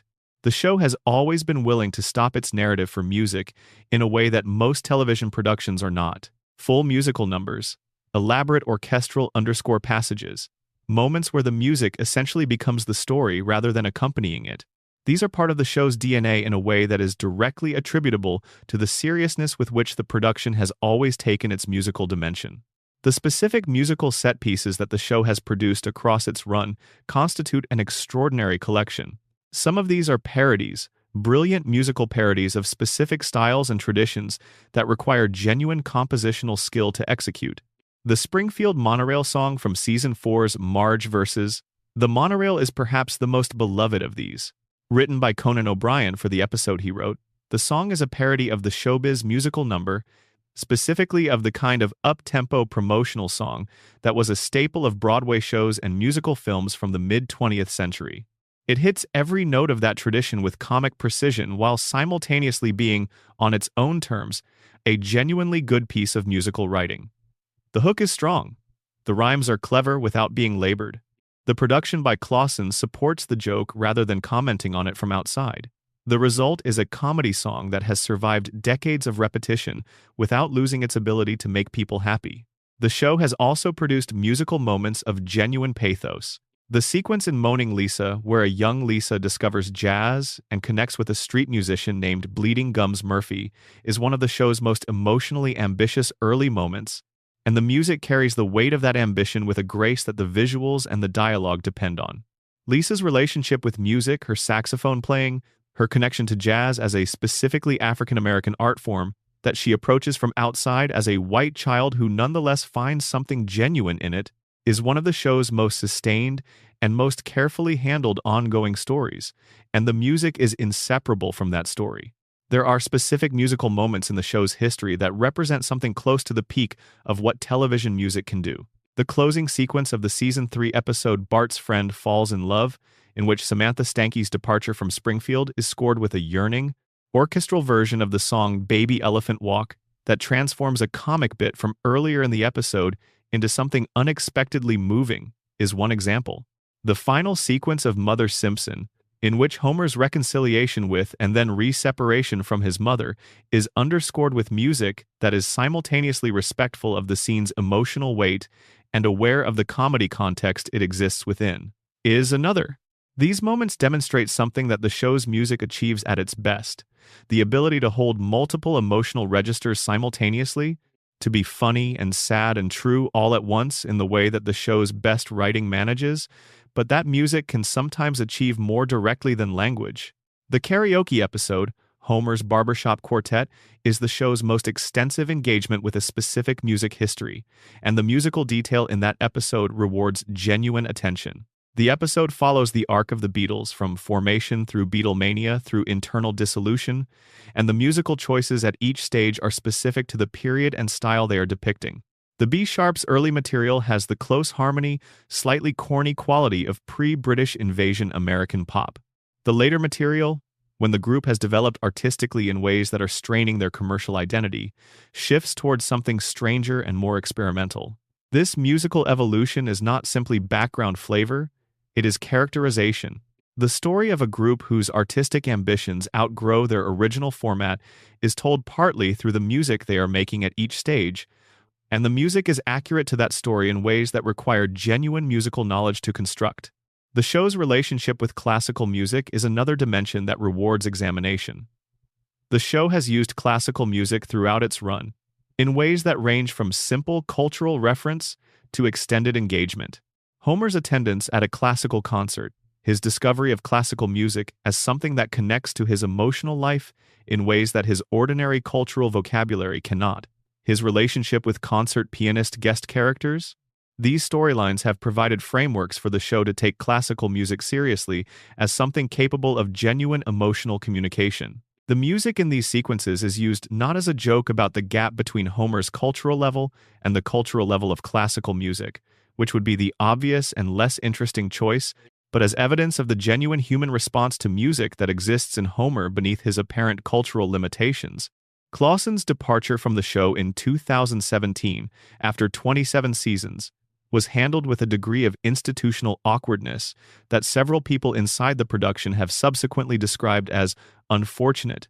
He was informed that the show was moving in a different musical direction and that his services would no longer be required, a communication that came without the ceremony that his 3 decades of contribution might have warranted. The composer who replaced him, Bleeding Fingers Music, brought a different approach, one more oriented toward digital production and a different kind of musical texture. The change is audible to attentive listeners. It is one of the many ways in which the show of the last several seasons is different from the show that it was during its peak years, a difference that is hard to articulate precisely and hard to dispute once you have heard it. But the body of music that Clausen produced during his tenure remains. It is part of the show in every episode he scored, inseparable from the images and the dialogue and the performances that it supports. When you watch the best episodes of The Simpsons, you are also watching Alf Clausen's work, whether you know his name or not. The music does not announce itself. It simply makes the show more than it would have been without it, and it does this so effectively that most people never notice it's there. That is the highest form of musical craft in service of a larger work, and it deserves recognition that it has not fully received. The songs, the scores, the carefully calibrated musical jokes, the moments where the orchestra swells in a way that makes you feel something before you understand why, all of it is part of what The Simpsons is. The show is not just a piece of animation. It is not just a piece of writing. It is not just a performance. It is all of these things in combination, and the music is the element that binds them together, that makes the whole cohere into something that is greater than any of its parts. Springfield would be a different place without its music. It would be smaller, flatter, less capable of the emotional range that makes people who loved it as children still feel something when the theme plays. Alf Clausen gave Springfield its emotional life. Danny Elfman gave it its pulse. Together, they gave the show a musical identity that is as distinctive and as permanent as its animation or its dialogue. That this is not widely known is simply one more thing about the show that deserves to be said out loud. The Simpsons and death reel losses that shaped the show. Television is made by human beings, and human beings die. The history of a show that has been running for 36 years is therefore also a history of loss, of the people who built and sustained the show and then were no longer there. The Simpsons has been shaped by death in ways that are visible in the episodes if you know what to look for, and in ways that are invisible but present in the texture of what the show became after specific people were no longer there to make it. Phil Hartman's connection to The Simpsons is one of the show's most significant and most painful stories. Hartman was not a main cast member, but he was a recurring presence, voicing 2 characters who became central to the show's mythology, Troy McClure and Lionel Hutz.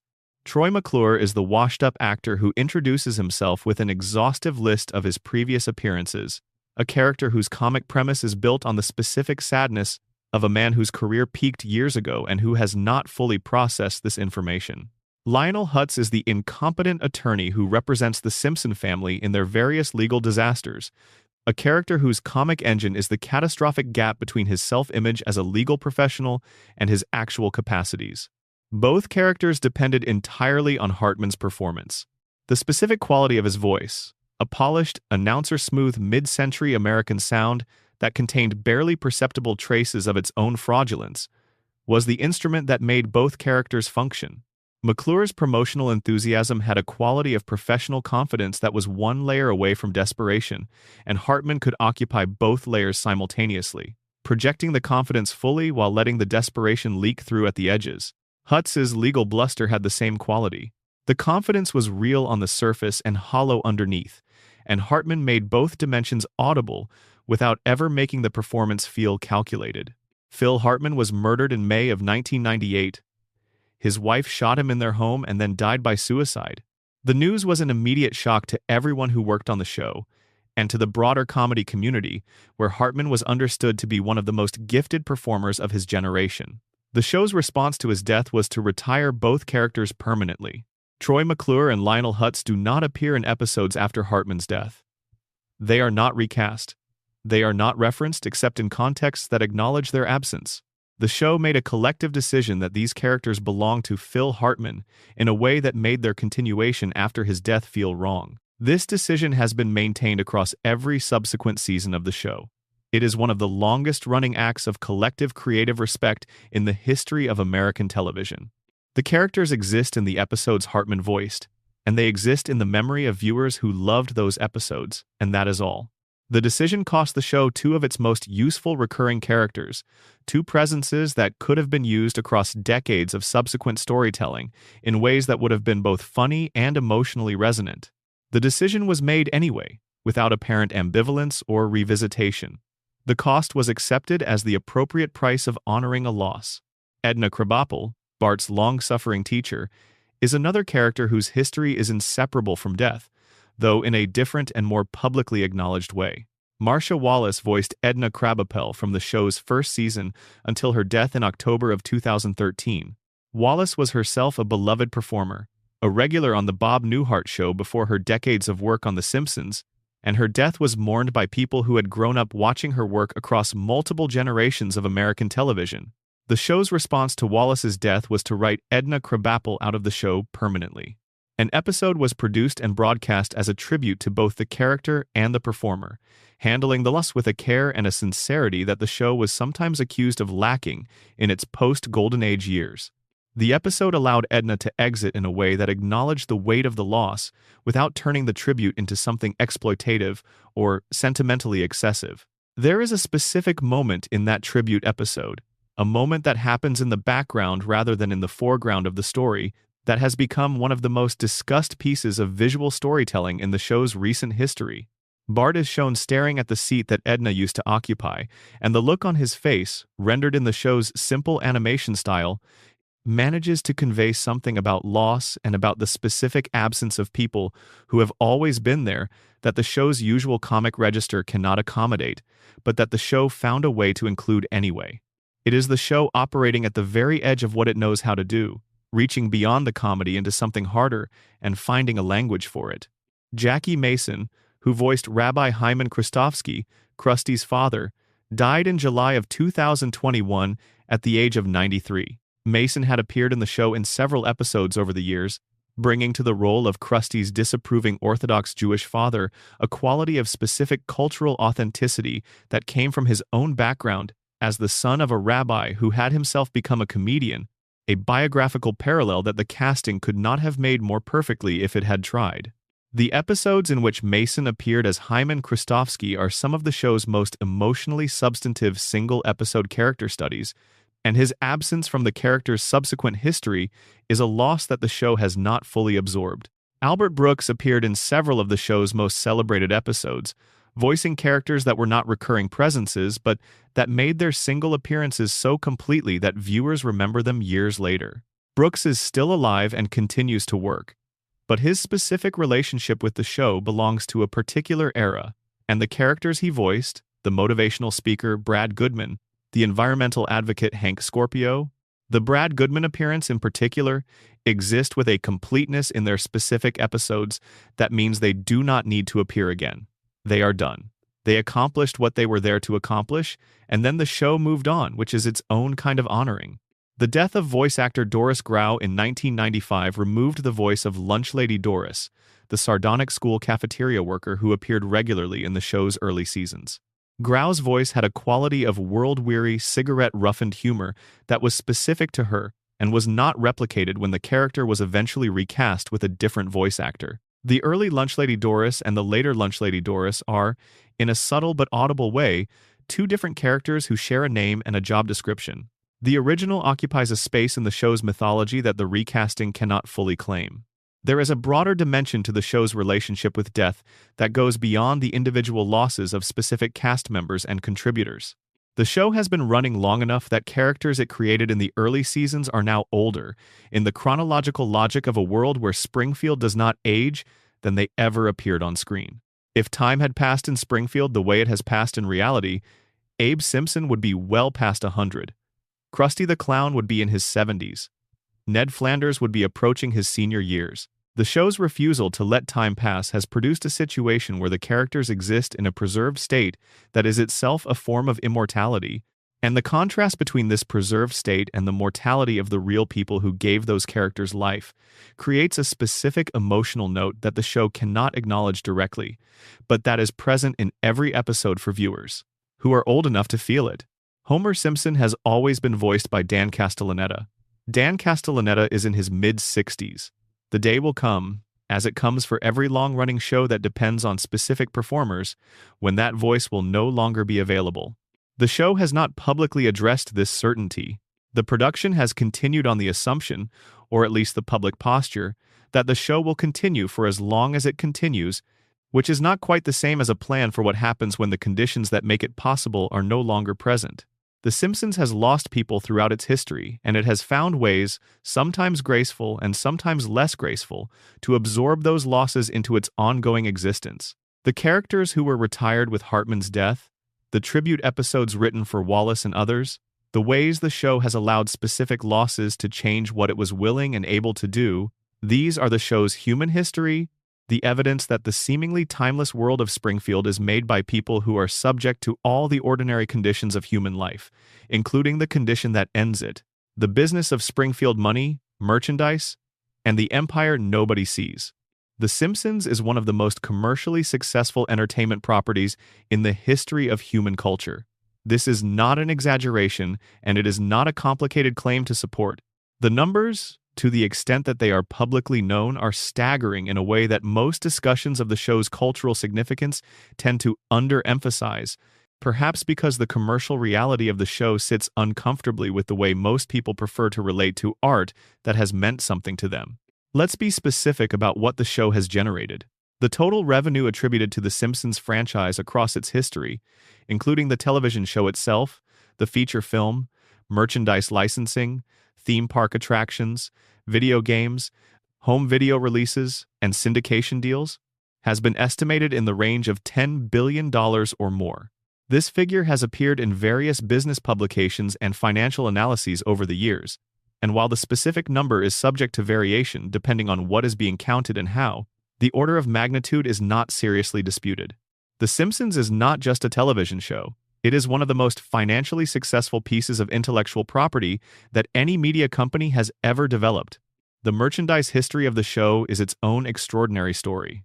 In the early 1990s, when the show was at the peak of its first wave of cultural impact, Simpsons merchandise was everywhere in a way that felt almost totalizing. Bart Simpson was on t-shirts, on hats, on beach towels, on lunchboxes, on school supplies, on cereal boxes, on greeting cards, on all manner of objects that had nothing to do with animation or storytelling. The Bart Simpson of 1990 and 1991 was a licensed image that appeared on products that were purchased by people who had never watched a complete episode of the show and who related to the character primarily. As a visual icon of adolescent attitude, this merchandising wave created specific problems. Some of the earliest Bart Simpson products were produced in conditions and by manufacturers that the Fox licensing division had not fully vetted, and the quality control issues that resulted created situations where official-looking Simpsons merchandise was of genuinely poor quality.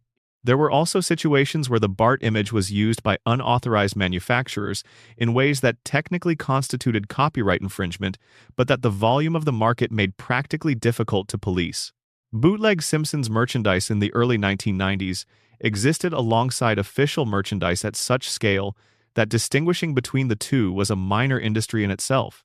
The cultural impact of this merchandising wave also created a backlash that the show's creators had to navigate carefully. The image of Bart Simpson on a t-shirt saying phrases like, "Don't have a cow," "Man and underachiever and proud of it" had, by 1991, become associated in the public imagination primarily with a certain kind of juvenile irreverence, rather than with the more complex show that had produced it. Schools banned Bart Simpson t-shirts. Parent groups complained. There were op-eds written about what the popularity of Bart Simpson said about the state of American youth. The character had become, in his merchandised form, a cultural symbol that was somewhat independent of the television character he came from, and managing the gap between those two entities was a challenge that the production and Fox's licensing division handled with varying degrees of success. The show's syndication history is, from a business perspective, probably the most significant single element of its financial story. When The Simpsons was sold into syndication in the early 1990s, the terms of the deal were, at the time, the most lucrative syndication deal in television history. The show generated more money from syndication, from being rebroadcast on local television stations across the country and eventually around the world, than it had generated from its original network broadcasts. This is the part of the television business that most viewers never see. The back end of the distribution system where the real money lives once a show has established itself as something people want to watch repeatedly. The specific financial arrangements around The Simpsons syndication have never been fully disclosed publicly, and the various stakeholders in the show's revenue, Fox as the broadcaster and distributor, Gracie Films as the production company, the individual creators and writers and performers who had negotiated participation agreements in the show's early contracts, have had relationships with these revenue streams that have not always been harmonious. The story of who made money from The Simpsons, in what proportions, and on what timeline, is a story of Hollywood accounting and contract negotiation that is simultaneously very interesting and very difficult to reconstruct fully from public sources. What is known is that the show's financial success created a dynamic between the production and the network that was, for much of the show's run, complicated by the fact that the show was too successful to cancel, but also too expensive to produce, on the terms that its initial contracts had established. The periodic renegotiations of the cast's contracts, the deals made at various points in the show's run to keep key creative contributors attached, the decisions about what level of financial investment the network was willing to make in exchange for maintaining the show's quality, all of these were shaped by the underlying reality that The Simpsons was generating revenue at a scale that made it financially significant to everyone involved in ways that created both power and tension. The Simpsons movie, released in 2007, is a specific chapter in the show's business history that deserves examination. The film had been discussed, planned, and postponed for many years before it was actually made. The challenge of producing a feature film from a television property that had been running for 18 years at the time of production was not primarily creative, though the creative challenges were significant. It was primarily logistical and financial. A feature film requires a level of production investment that the television economics of the show had never had to sustain. It requires a distribution strategy that is entirely different from the weekly broadcast model the show had operated under for 2 decades. It requires a marketing campaign that can justify the theatrical release of something that, for most of its potential audience, was available for free on their television sets every Sunday night. The film made more than $500 million at the global box office.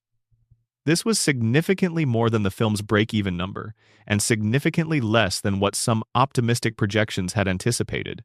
The film's reception was, critically, positive without being rapturous, and its performance at the box office was read by different observers as evidence of the franchise's continuing commercial vitality, or as evidence that 18 years of weekly availability had reduced the theatrical event status of a Simpsons story. Both readings had merit. The film has never been followed by a sequel, though the possibility of one has been discussed periodically in the years since its release. The practical obstacles to a Simpsons sequel are substantial. The production process for the first film, which took significantly longer than originally projected, was by most accounts an unusually demanding creative and logistical undertaking. The cast's contract situation, the question of how to recapture the specific creative energy of the original film's writing team, the uncertainty about whether the theatrical audience for a Simpsons feature film exists at the scale that makes a sequel economically viable. These are challenges that have kept a second film from progressing beyond the stage of general discussion. The theme park dimension of The Simpsons business is another piece of the commercial picture that casual fans rarely think about. Universal Studios theme parks in Orlando, Hollywood, and Osaka contains significant Simpsons attractions that have been among the more successful themed entertainment additions to those parks in the years since their opening. The Springfield area of those parks attempts to recreate the fictional geography of the show's setting in three-dimensional physical space, including versions of the Quick E-Mart, Moe's Tavern, Krusty Burger, and other recognizable Springfield locations.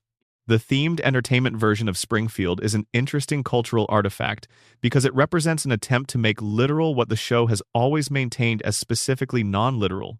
Springfield's deliberate geographic ambiguity, its resistance to being pinned down to any single real-world location, is part of its cultural function. The Springfield of the theme park has a zip code. It has a physical address. It exists at coordinates that can be located on a map. This is, in a meaningful sense, the opposite of what the fictional Springfield is. The commercialization of the property has, in this specific case, done something to the property that the show itself has always resisted. The video game history of The Simpsons is a story of tremendous variance. The early Simpsons video games, produced in the 1990s for a variety of platforms, ranged from genuinely beloved classics, particularly the arcade beat-em-up game that allowed up to 4 players to navigate Springfield battling enemies, to products that were licensed out to developers who did not have the resources or the creative brief to do anything interesting with the material they were given. The quality of Simpsons video games across the decades mirrors the quality of the show itself in some respects. Extremely high in some cases, extremely variable in others, occasionally producing something remarkable and occasionally producing something that the property's licensing division should probably have declined to permit. The Hit and Run game, released in 2003, is the most fondly remembered Simpsons game and the most frequently requested for re-release, a request that has been met with persistent corporate silence from the rights holders, for reasons that have never been fully explained publicly. The game allowed players to explore a three-dimensional recreation of Springfield in a format that was clearly inspired by the Grand Theft Auto series, and it worked because it took the world-building of the show seriously, filling its virtual Springfield with enough detail and wit that players felt they were inhabiting a real place rather than a licensed backdrop. The demand for a modern re-release of this game has remained constant for decades, and the failure to produce one represents a commercial opportunity that the franchise has consistently left on the table for reasons that continue to frustrate a significant portion of the show's fan base. The business of Springfield is ultimately a story about what happens when a piece of art becomes a piece of property, when something made from creative instinct and genuine human observation becomes an asset managed by corporate entities whose relationship to the thing itself is primarily financial.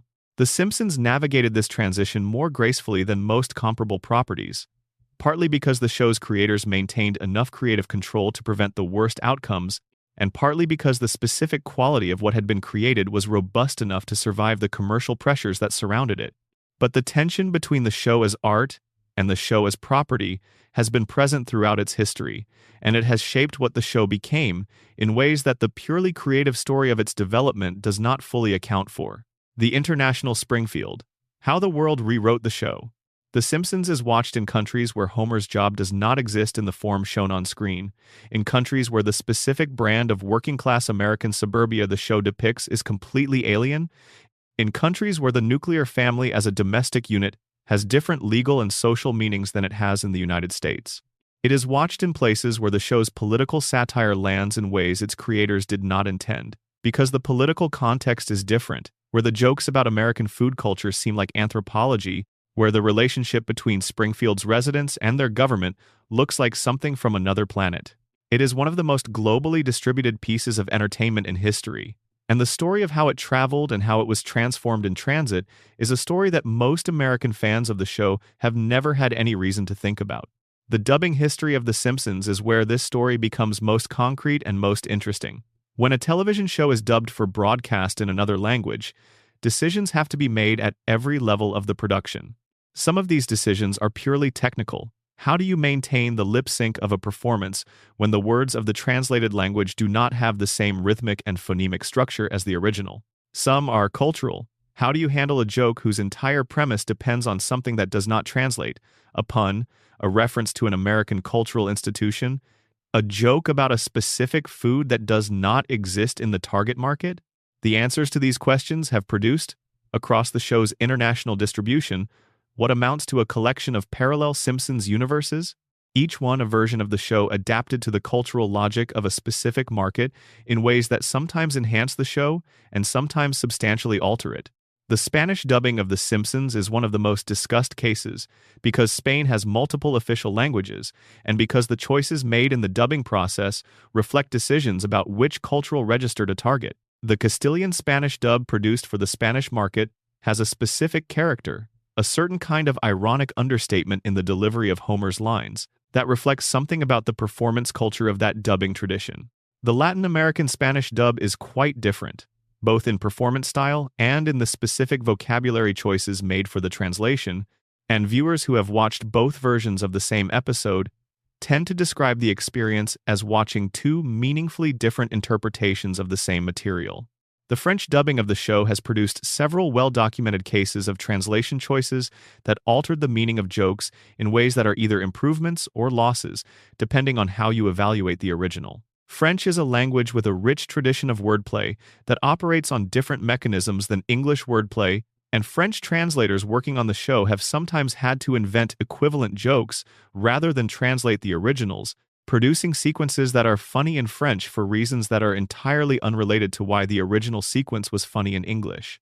When this works, it is a form of collaborative comedy creation that deserves to be recognized as such. When it does not work, it produces sequences that are neither the original joke nor a successful replacement, simply a gap where the humor used to be. The German dubbing of The Simpsons has generated its own area of fan commentary because German comedy has specific characteristics that do not always map onto American animated comedy. The German language's structural properties, its compound word formation, its specific sentence structures, create both challenges and opportunities for translation. The German dub has been credited by some viewers with occasionally finding solutions to translation problems that are more elegant than the original joke, while other viewers have found the specific register of the German performance style somewhat at odds with the show's American energy. These are matters of cultural preference as much as translation quality, and reasonable people have different reactions. The Japanese dubbing history of The Simpsons is one of the most interesting internationally because Japan has a long tradition of dubbing American animation into Japanese with a level of craft that takes the process seriously as an artistic undertaking. The show's Japanese dub has been performed over the years by voice actors who are themselves significant figures in Japanese animation voice acting, bringing to the roles a level of performance seriousness that reflects the higher cultural status of animation in Japan relative to most other markets. There is a specific dimension of the show's Japanese reception that goes beyond dubbing. Japan has a robust culture of animation criticism and analysis that is, in some respects, more sophisticated than the equivalent culture in the United States, because animation has been taken more seriously as an art form in Japan for longer.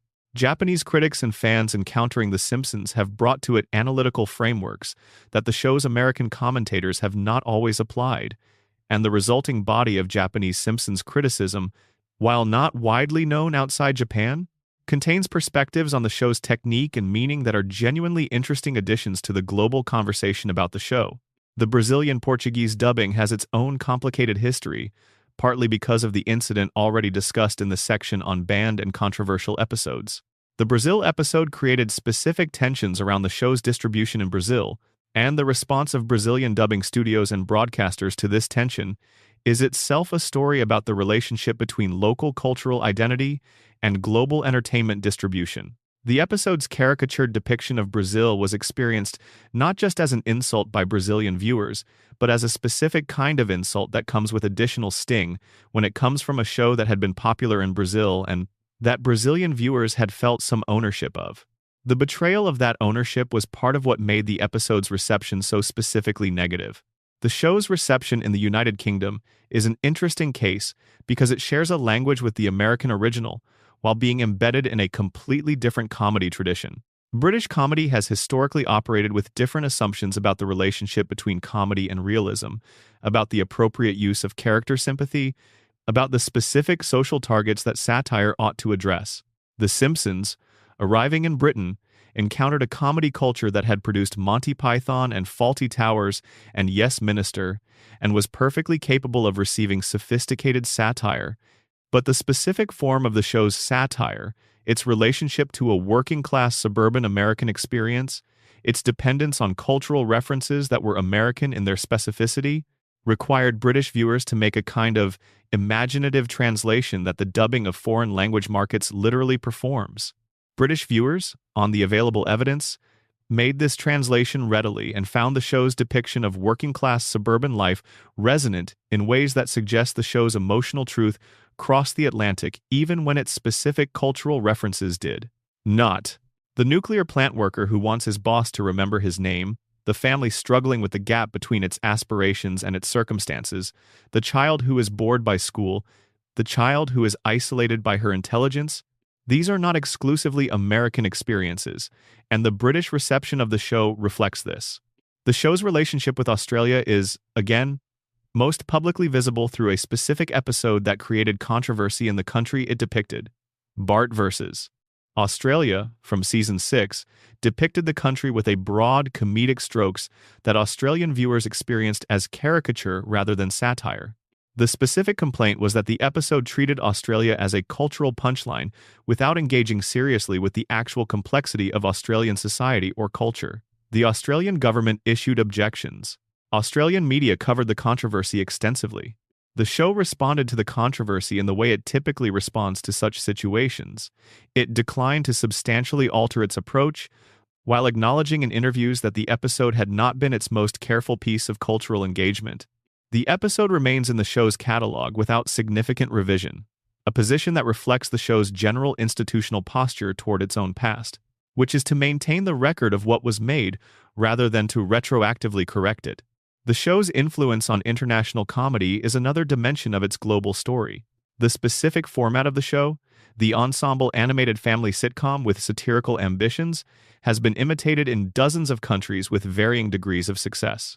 In some cases, the imitations are close enough to be understood as direct derivatives. In others, the influence is more diffuse, a general raising of the ambition level for what animated comedy could attempt, rather than a specific model to replicate. The shows that have most directly followed in The Simpsons' path, Family Guy, Futurama, American Dad, Bob's Burgers, and others, exist primarily in the American market.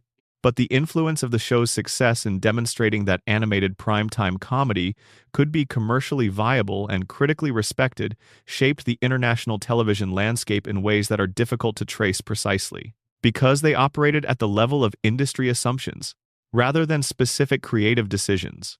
What the show demonstrated to the international television industry, beginning in the early 1990s, was that an animated show for adults could be a flagship property rather than a marginal product. This sounds simple now, in a world where animated television for adults is a significant and growing part of the global entertainment landscape. In 1989, it was not obvious. The Simpsons made it obvious, and the reverberations of that demonstration have been felt in markets around the world, in ways that the show's creators did not specifically intend, and that the show's immediate production team has never had direct credit for. The international Springfield is, ultimately, many different Springfields. It is the Springfield that Brazilian viewers fell in love with and then felt betrayed by. It is the Springfield that Japanese animation critics analyzed with tools the show's American commentators had not developed. It is the Springfield that German viewers received through the specific filter of a dubbing tradition with its own humor and its own cultural assumptions. It is the Springfield that British viewers recognized without needing any translation because the human experience it depicted was common enough to cross the language barrier without assistance. All of these Springfields are real. All of them are the show. The Simpsons is not just an American story told for an American audience.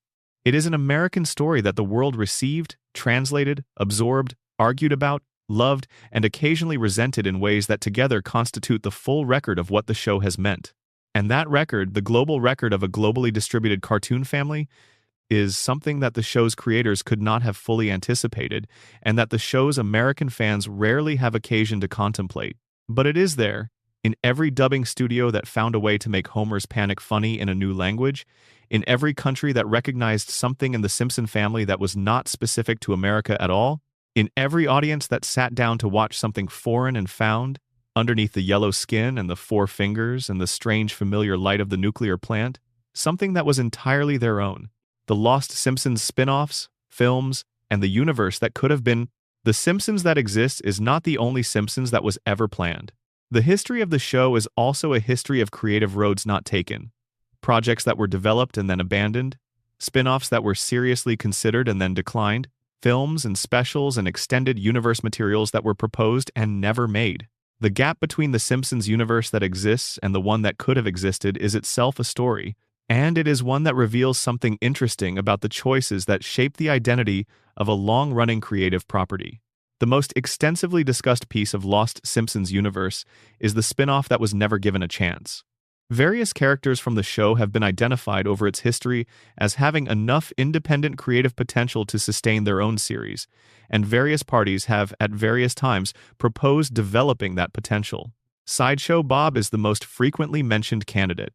The character has a depth of backstory, a richness of contradiction, and a quality of dark comedy that is distinct enough from the show's main sensibility that a Sideshow Bob spin-off would not simply be The Simpsons, with different characters at the center. It would be a different kind of show. The creative discussions around a Sideshow Bob spin-off have never progressed beyond the stage of informal conversation, at least as far as the public record reveals. The practical obstacles are significant. Kelsey Grammer, who voices Bob, has a busy career outside of The Simpsons. The character's comic engine, his elaborate schemes always being frustrated by Bart Simpson's accidental resilience, depends on the Bart relationship in ways that would be difficult to replicate without Bart present. A Sideshow Bob without Bart is a different proposition from the one that has been beloved across 30 years of episodes, and finding a new engine for the character would require creative work that the show's production apparatus has not been positioned to undertake.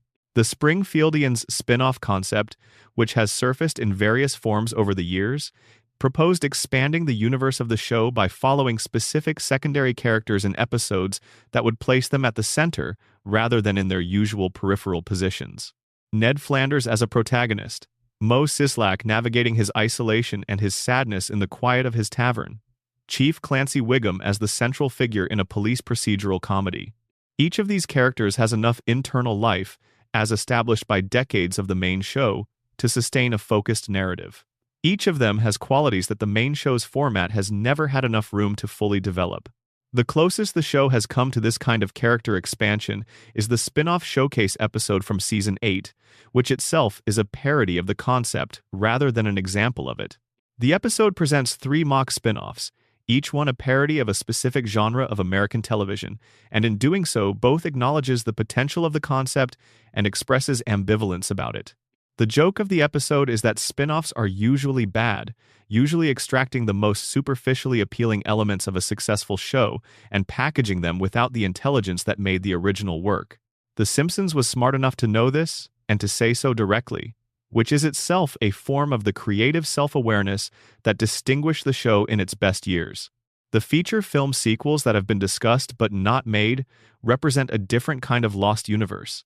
The Simpsons movie demonstrated that a theatrical film based on the show was commercially viable, at least at the level of production that the first film represented. It also demonstrated that making such a film required an investment of time, money, and creative energy that the show's production apparatus found genuinely challenging. The years between the film's completion and its release were years in which the entire writing staff, the core creative team of the show, was substantially consumed by the film's demands, to the detriment of the television episodes that were produced during the same period. The implicit argument against a sequel has never been stated plainly by Fox or Gracie Films, but it can be reconstructed from what is publicly known about the first film's production. Making a Simpsons film is expensive, slow, and exhausting, in ways that producing television episodes, however demanding, is not. The return on this investment is not guaranteed. The audience for a theatrical Simpsons film in the 2025 landscape is different from the audience in 2007, smaller in some respects and different in its expectations, in ways that the production would have to account for. The streaming distribution model that has reshaped the entertainment industry since the first film's release has further complicated the theatrical calculation. And the show's current audience, the viewers who have been watching the series through its later seasons, have a different relationship to the property than the audience of 2007 had, one that is possibly more casual and possibly less inclined toward the effort of a theatrical experience. There is also the question of what story a Simpsons sequel would tell. The first film used as its premise a catastrophe on a sufficient scale to justify the extended format. The environmental contamination of Springfield, reaching a crisis point that required the entire community and eventually the entire family to respond. Finding a premise of equivalent weight and novelty for a sequel would require a creative ambition that the show's current writing infrastructure would need to demonstrate it could sustain. The video game universe that existed briefly around the turn of the millennium represents another piece of lost potential. The hit-and-run game demonstrated that the world of the show could be translated into an interactive format that was engaging in its own right, not just for fans of the show but for players who valued the game as a game rather than as licensed merchandise.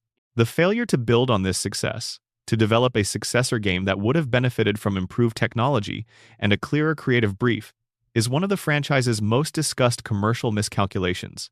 The audience for such a game clearly exists and has been expressing its demand consistently for over 2 decades. The fact that this demand has not been met is a production and rights management story, rather than a story about creative potential. The comic book universe of The Simpsons is a piece of expanded media that does exist, but that exists at a scale and with a cultural footprint that is significantly smaller than the television show.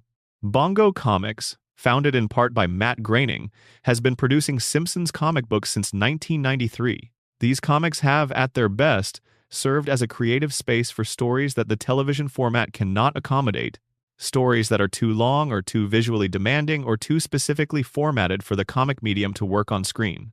The comic book universe has also served as a space for creative experimentation, allowing writers and artists to explore corners of Springfield's world that the television show has never had occasion to visit. The comic books have a specific fan base that is distinct from the television show's primary audience, and the relationship between the two is not always as close as the shared property might suggest. Many devoted fans of the television show have never read the comics. Many devoted readers of the comics have a complicated relationship with the later seasons of the show. The two products inhabit the same creative universe while serving different audiences through different means, and the integration between them has never been as comprehensive as the expanded universe approach of some other franchises. The animated shorts that appeared on The Tracey Ullman Show before The Simpsons became its own series represent the earliest and most primitive piece of the show's prehistory. These shorts, which ran from 1987 to 1989, featured versions of the Simpson family that were rougher in their animation, different in their characterization, and considerably darker in their comedy than the characters who eventually became household names. The early Homer was more overtly aggressive, less sympathetically stupid, and more casually cruel. The early Bart was edgier in a way that felt genuinely transgressive rather than entertainingly mischievous. The early Lisa was less obviously the moral center of the family. These shorts are available for viewing in ways that would have been difficult before the internet, and watching them after decades of familiarity with the television show is a genuinely strange experience. The recognizable and the alien exist in uncomfortable proximity. The character designs are similar enough to the finished versions that you know who you are looking at, but the sensibility is different enough that the people you are looking at feel like early drafts of people you know well, which is exactly what they are. The road from the Tracey Ullman shorts to the finished television show was traveled more quickly than it might seem from the outside. The first full season of The Simpsons premiered in December of 1989, less than 2 years after the first short. In that time, the characters were fundamentally redesigned, the voice performances were substantially recalibrated, the writing sensibility shifted from the dark cartoon logic of the shorts to the more grounded domestic comedy of the show's first seasons, and the entire production infrastructure of a primetime network television show was assembled around material that had existed only as a low-budget segment of a variety program. The speed of this transformation is itself remarkable and rarely remarked upon. The process of turning the Tracey Ullman shorts into a primetime series was not a smooth creative evolution. It was a rapid reconfiguration of almost every element of what the material was and how it functioned. The people who made that transition, who saw in the rough material of the shorts the potential for something larger and then actually built the something larger, were doing something that required both creative vision and practical courage in ways that the subsequent history of the show's success tends to make seem easier than it was. The universe that could have been is always, in some sense, richer than the universe that exists. This is the nature of creative potential, which is always larger than any specific realization of it. The Simpsons that was made is extraordinary. The Simpsons that was not made, the spin-offs that were not developed, the sequels that were not produced, the games that were not built, the comics that were not written, represents a shadow history of everything the property made possible but did not pursue. What connects these unrealized possibilities to the realized show is the same quality that makes the show itself worth examining: the genuine creative potential of Springfield as a world, of the Simpson family as characters, of the specific sensibility that was built in that writer's room and recorded in those booths and drawn in those studios across 3.5 decades. That potential was larger than any 36 seasons of television could exhaust. The things that were not made from it are part of the story of what was made. Reminders that the universe of the show was always bigger than the show itself. That Springfield has always contained more stories than it has told. That the Yellow family on Evergreen Terrace lives in a world that extends far beyond the edges of any episode, into the spaces where the potential of a great creative idea goes when nobody is following it down. Those spaces are full of something. We just never got to see what it was. And maybe that is exactly as it should be. The best shows, the ones that stay with you, are the ones that always feel like there is more to them than you have seen. The ones that make you feel that Springfield somehow continues when the credits roll, that Bart is still skateboarding down some street you have not visited yet, that Lisa is still playing her saxophone in a room that has not appeared on screen, that Homer is still finding his way home from somewhere improbable, guided by nothing but the specific weight of his own need to get back to the people who are waiting for him. The lost Simpsons and the found Simpsons are, in the end, parts of the same thing. A world that was built with enough substance to make the parts you never got to see feel real. That is what great world building does.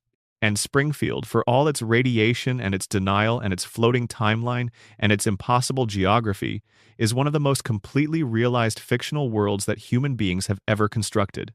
36 years, 788 episodes. One impossible town where nothing changes and everything matters, and the beer is always cold and the kids are always young, and somewhere, in the back of your mind, the couch gag is still playing. The writer's room continued. The episodes that define what the room could do. To understand what the writer's room produced at its absolute peak, it helps to trace the specific history of a handful of episodes that are commonly regarded as the finest half hours of comedy in television history, not just animated television, not just family television, but television. The show's defenders make this claim regularly, and the show's detractors rarely engage with it seriously, because engaging with it seriously would require spending time inside the episodes with genuine attention, rather than the casual dismissal that critical fashion sometimes performs when discussing properties that are too popular to seem worth defending. Take the episode Last Exit to Springfield, from Season 4, which aired in March of 1993. The episode involves Homer becoming union president of the nuclear plant and negotiating against Mr. Burns for the restoration of a dental plan that the workers had previously traded away for a beer keg. Running alongside this storyline is Lisa's discovery that she needs braces and the question of whether the dental plan will be restored in time for her to get them. The episode is, on its surface, a workplace comedy about union negotiations. What it is underneath is one of the most sustained and precisely executed pieces of comedic writing that American television has ever produced. The episode runs approximately 21 minutes. In those 21 minutes, it contains references to The Godfather, Batman, How the Grinch Stole Christmas, Yellow Submarine, Citizen Kane, and a dozen other films and cultural touchstones in ways that are integrated into the story so smoothly that viewers who catch none of the references miss nothing of the comedy, and viewers who catch all of them find an additional layer of pleasure in every scene. This is the double address at its most sophisticated, operating not just between casual and attentive viewers, but between different levels of attentiveness within the same viewer at different moments. The negotiation scenes between Homer and Burns are a study in comic timing. Burns is at his most magnificently villainous, reducing Homer's position through the specific arrogance of a man who cannot imagine that any force in the universe could successfully oppose him. Homer is at his most magnificently oblivious, misreading every signal Burns sends in ways that accidentally and repeatedly outmaneuver Burns' strategy. The comedy of this dynamic depends entirely on the writers understanding both characters with absolute precision, understanding exactly how Burns' mind works and exactly how Homer's mind does not work, and finding the specific intersections of those two incompatible systems where comedy lives. The Lisa storyline, running underneath a labor dispute, earns its emotional weight through a restraint that is characteristic of the show's best episodes. Lisa's anxiety about her teeth, her awareness that without the dental plan she cannot get braces, her awareness that without braces she will look different from the idealized image of herself she has constructed, is handled as something real and specific rather than as a comedic foil for the main plot. The show respects Lisa's anxiety even as it holds it inside a comedy. By the end of the episode, when the dental plan is restored and Lisa gets her braces and looks into the mirror and sees something that does not match the image she had constructed of herself with straight teeth, the comedy and the emotional truth arrive simultaneously in a way that is, if you let it land fully, slightly devastating. She wanted something and she got it, and it is not what she thought it was. This is a true thing about wanting, and the show puts it inside a joke about braces, and neither the joke nor the truth diminishes the other. This is what the writer's room produced at its best. Not just funny, not just smart, correct, true. Alive in ways that most television comedy is not, because most television comedy is not built by people who cared this much about whether what they were doing was actually right. The episode Cape Fear from Season 5 is a different kind of achievement. It is the show's purest exercise in sustained comedy velocity, an episode that functions almost as a demonstration of how many different kinds of funny can be packed into 21 minutes without the seams showing. Sideshow Bob's attempt to kill Bart after being released from prison is the premise, which is fairly simple. What the episode does with the premise is an object lesson in how a writer's room that is operating at peak performance handles a scenario it has been given.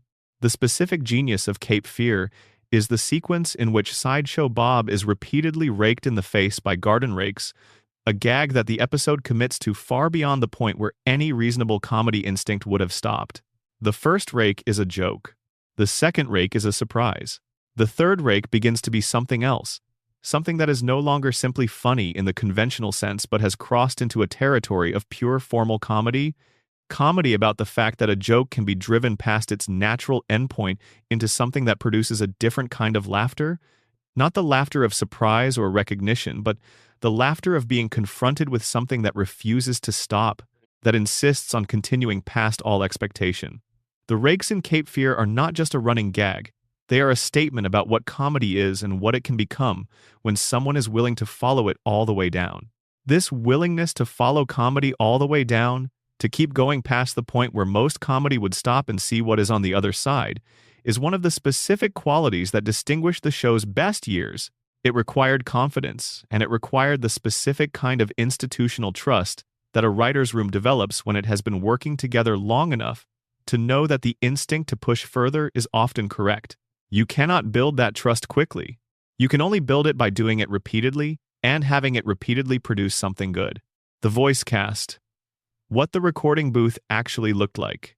One dimension of the voice cast story that almost never gets discussed is the specific environment in which the performances were recorded, because the recording environment shapes the performances in ways that are invisible to the audience, but that the performers themselves are acutely aware of.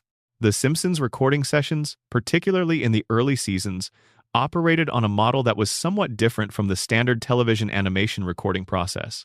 The standard process in American animation involves actors recording their lines individually, in isolation, working from a script without any direct interaction with the other performers. This produces performances that are technically clean, and that do not depend on the specific chemistry of any particular combination of actors being in the same room at the same time. It also produces performances that occasionally have a slightly antiseptic quality, a sense of existing in isolation from the other performances they will eventually be assembled with. The Simpsons, at least during its early seasons, sometimes allowed for a different approach. The cast members occasionally recorded together, in the same room, and the recordings from these sessions have a quality that the isolated recordings do not.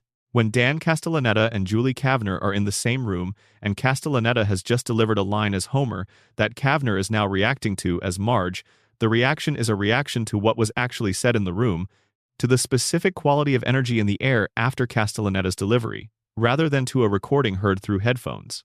This is a distinction that might seem minor, and that is in practice audible in ways that are difficult to describe but easy to feel.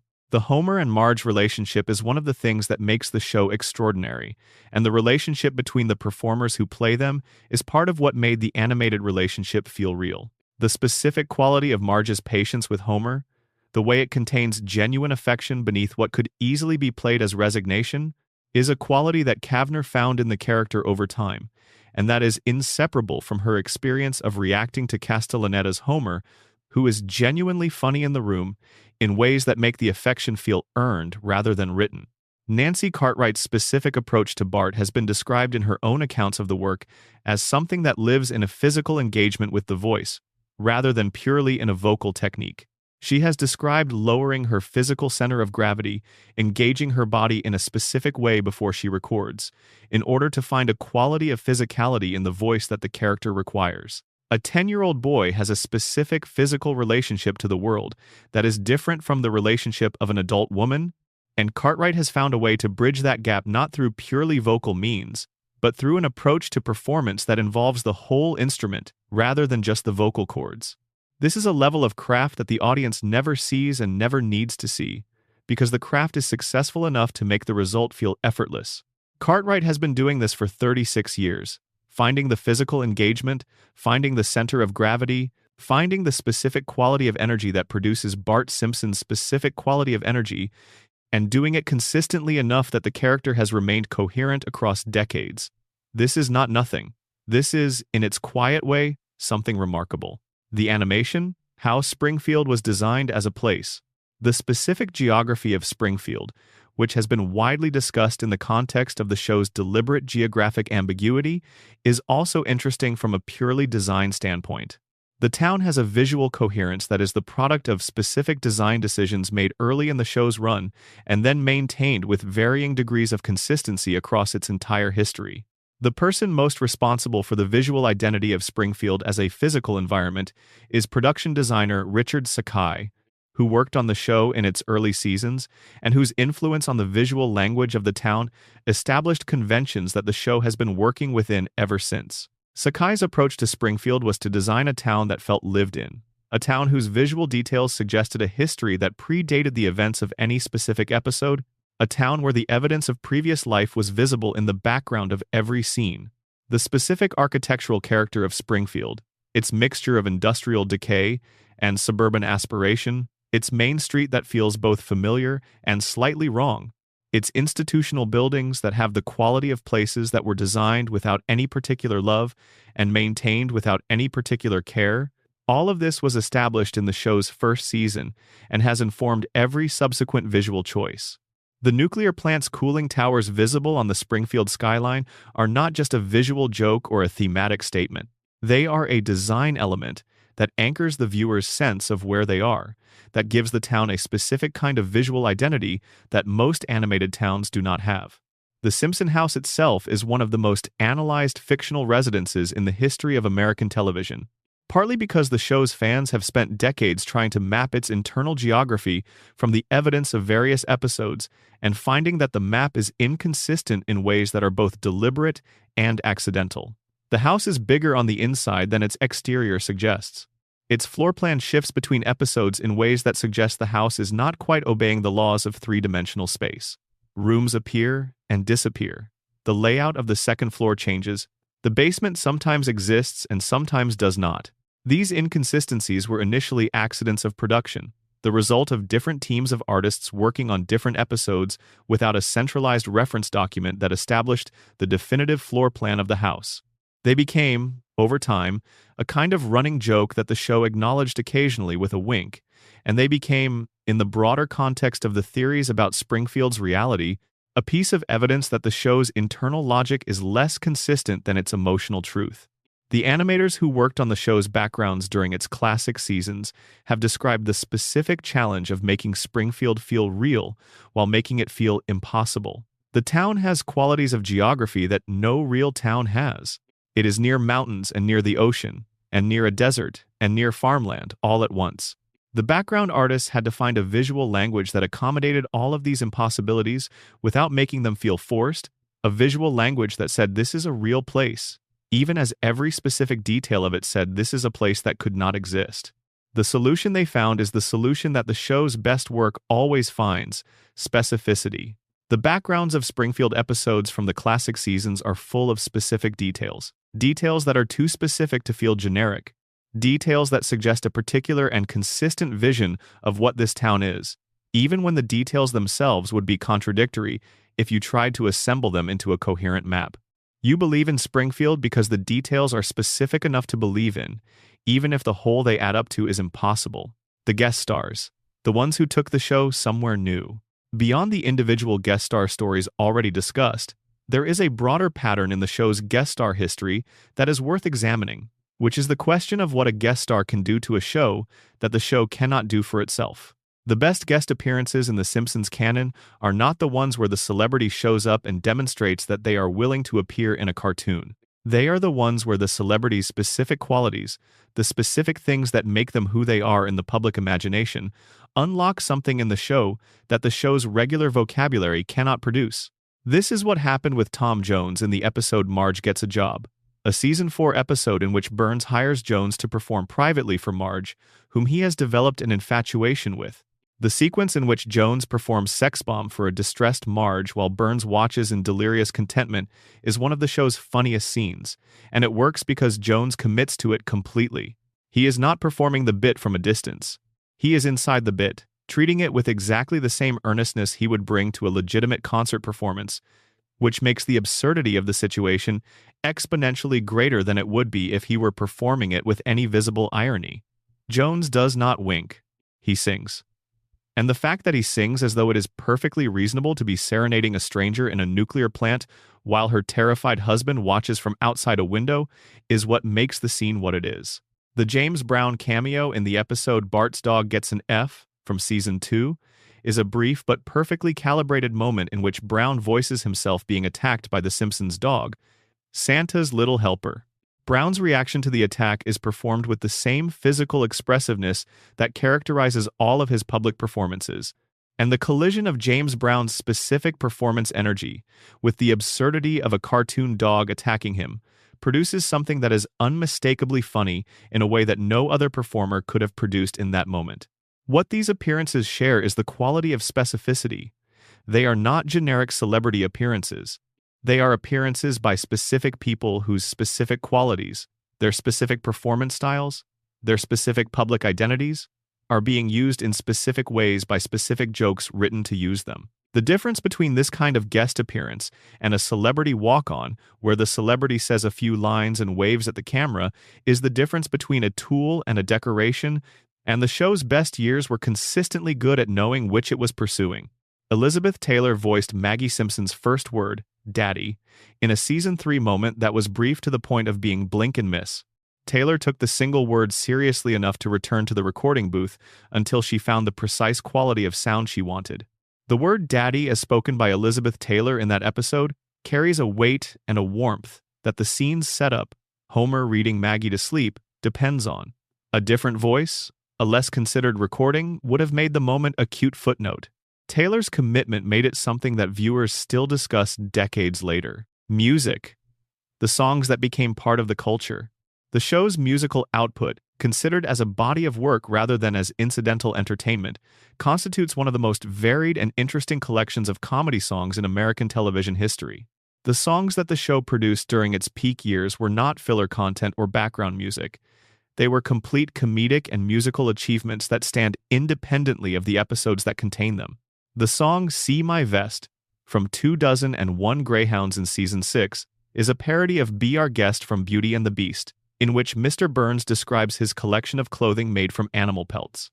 The song works as a parody because it knows its source material with precision, and because the specific subject matter, Burns's enthusiastic celebration of wearing other creatures, is perfectly calibrated to the character in a way that makes the song feel inevitable.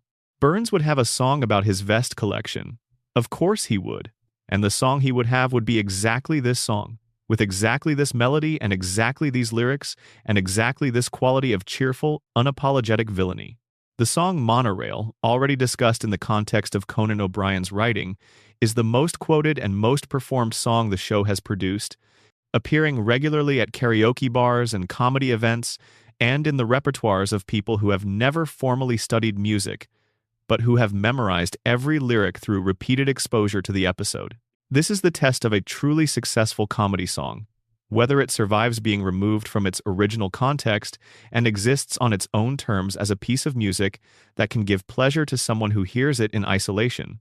The show also produced, particularly in the Treehouse of Horror episodes and in specific musical episodes, straight comedy songs that were not parodies of anything but simply strong original compositions.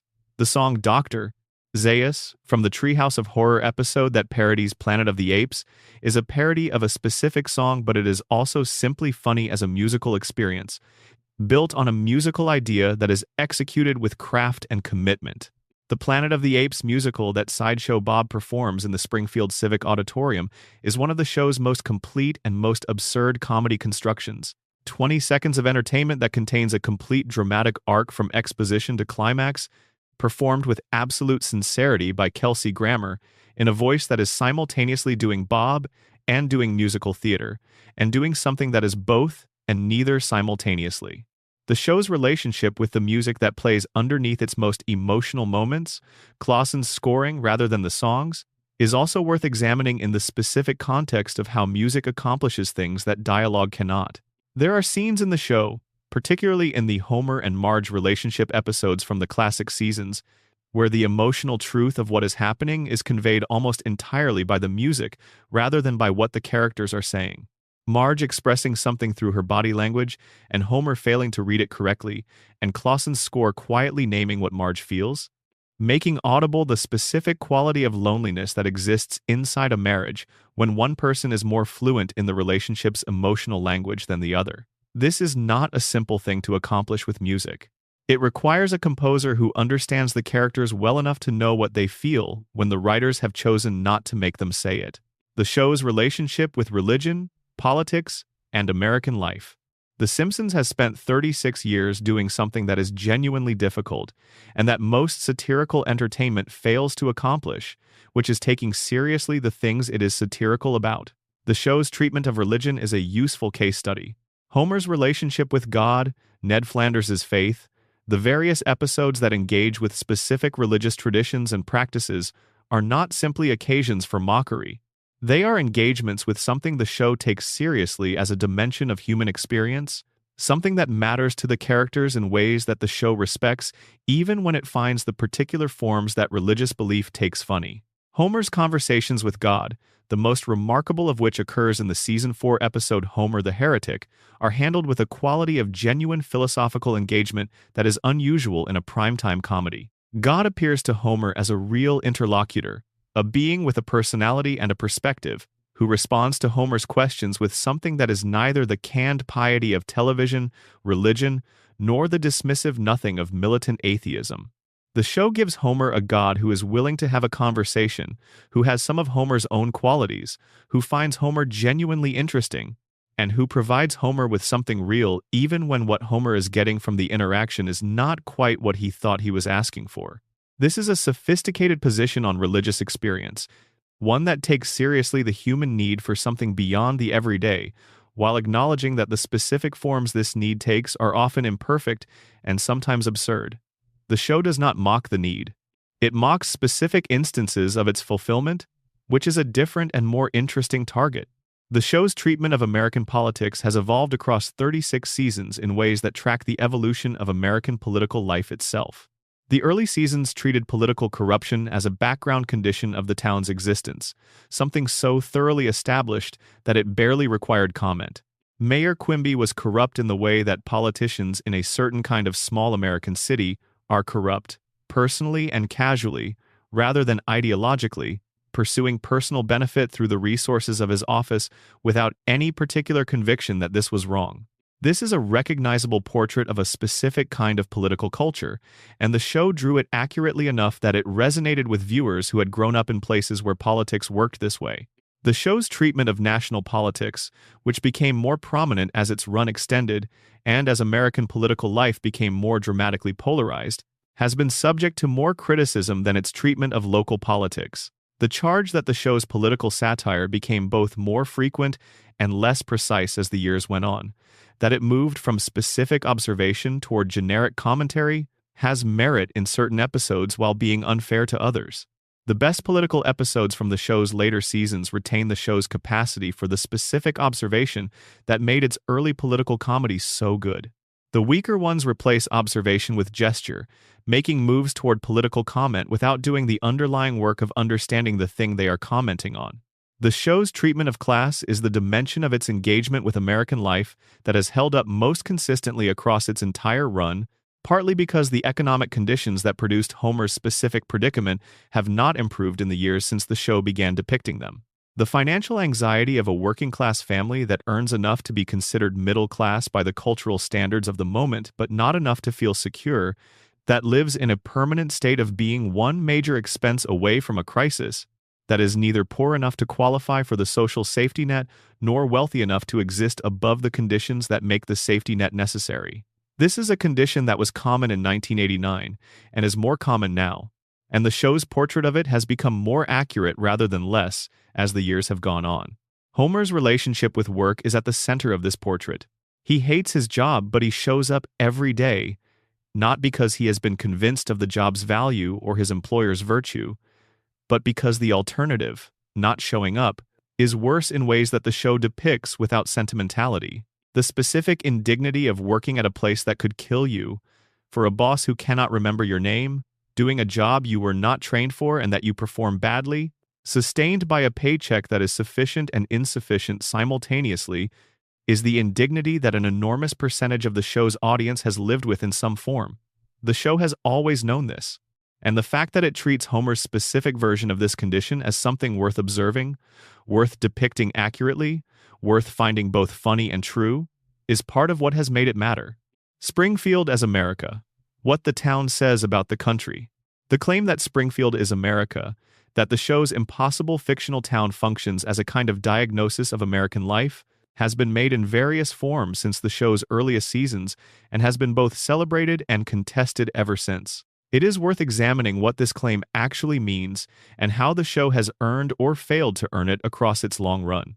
The specific quality of Springfield that makes the America claim meaningful is not its geography, its visual design, or its demographics, though all of these contribute.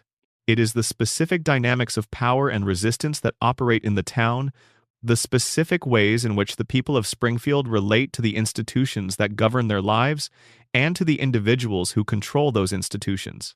Burns, the town's primary power source, its employer, its electricity provider, represents a concentration of private power over public life that has characterized American capitalism from its origins, and the show's portrait of this concentration is one of its most consistent and most accurate observations.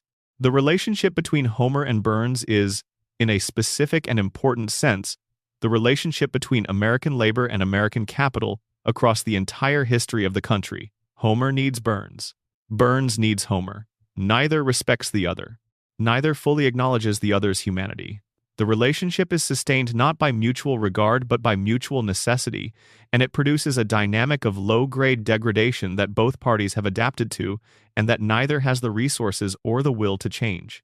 This is a portrait of something real, and the fact that it is drawn through the lens of an absurd comedy about a nuclear plant and a man who cannot remember his employee's name makes it more rather than less true, because the absurdity is accurate to the experience of the thing being portrayed.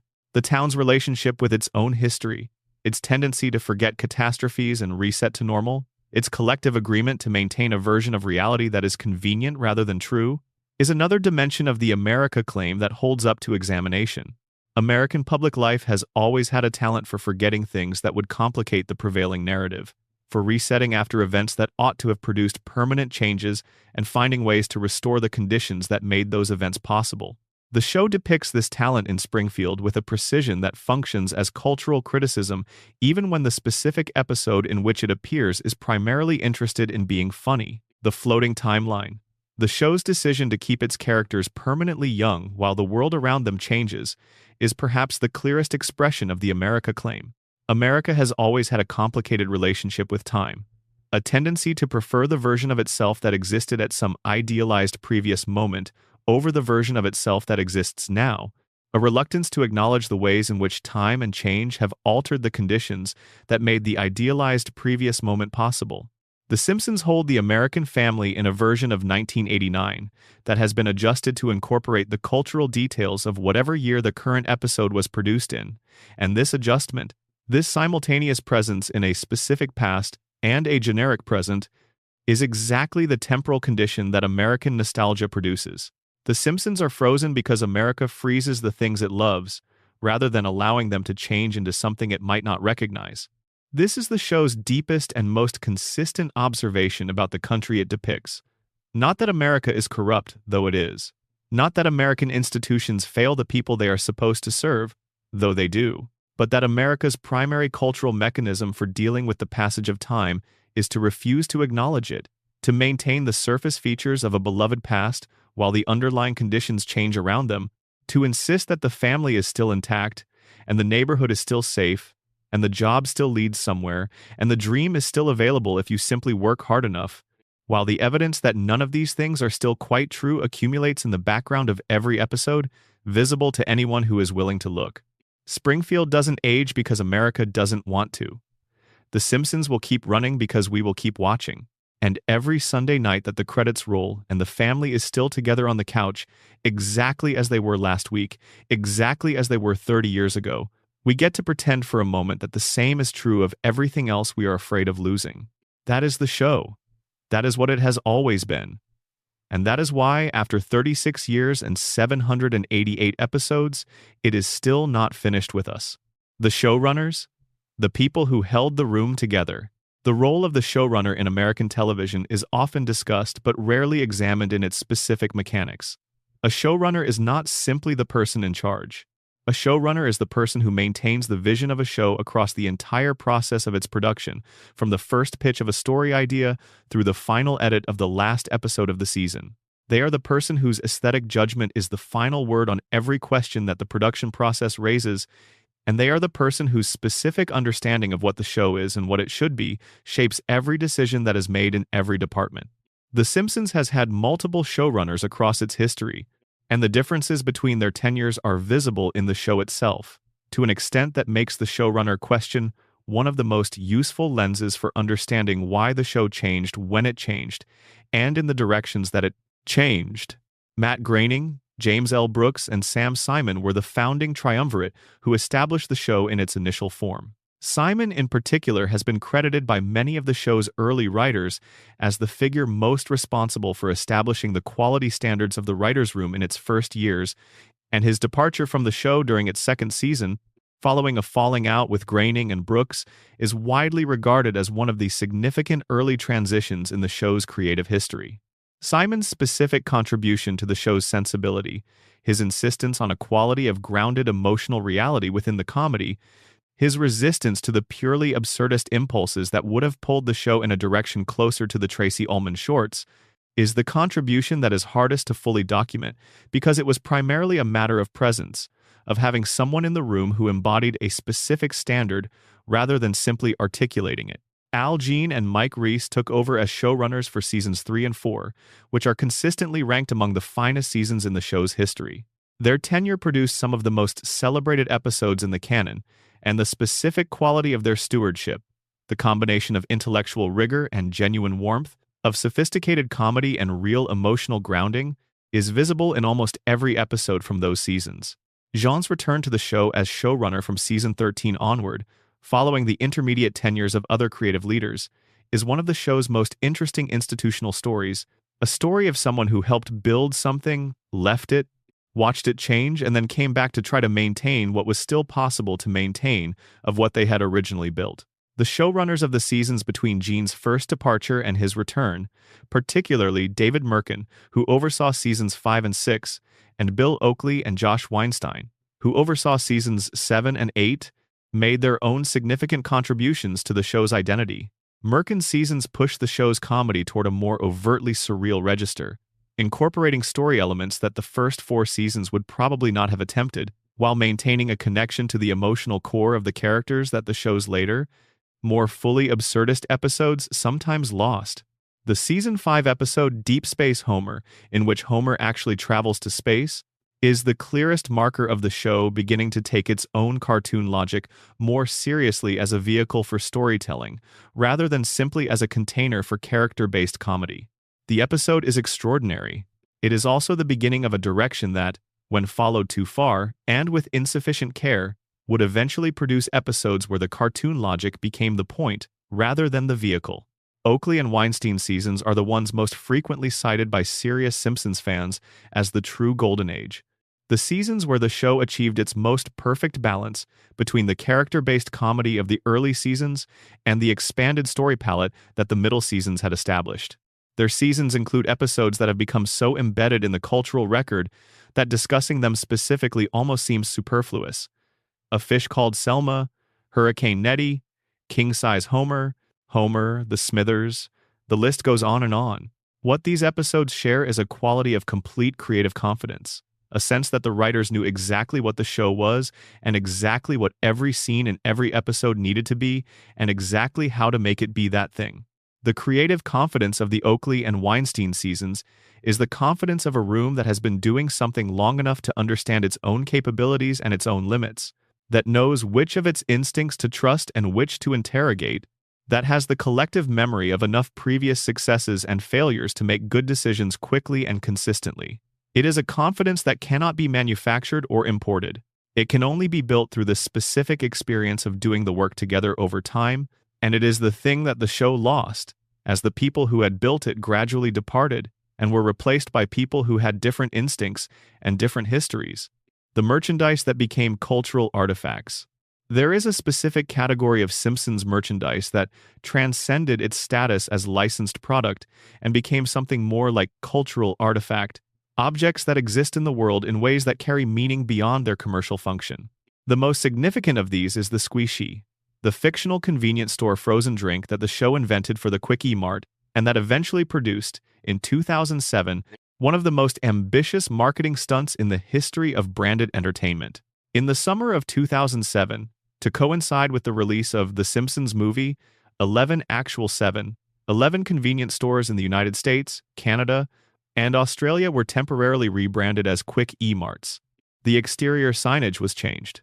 The interior products were altered to include actual versions of fictional Simpsons products, including actual Squishies, actual Krusty O's cereal, actual Buzz Cola, and actual Duff beer in the markets where that was legally permissible. The stores hired staff to work in costume as Simpsons characters at peak hours. The stunt was, by any measure, an extraordinary piece of marketing. It was also something more than marketing.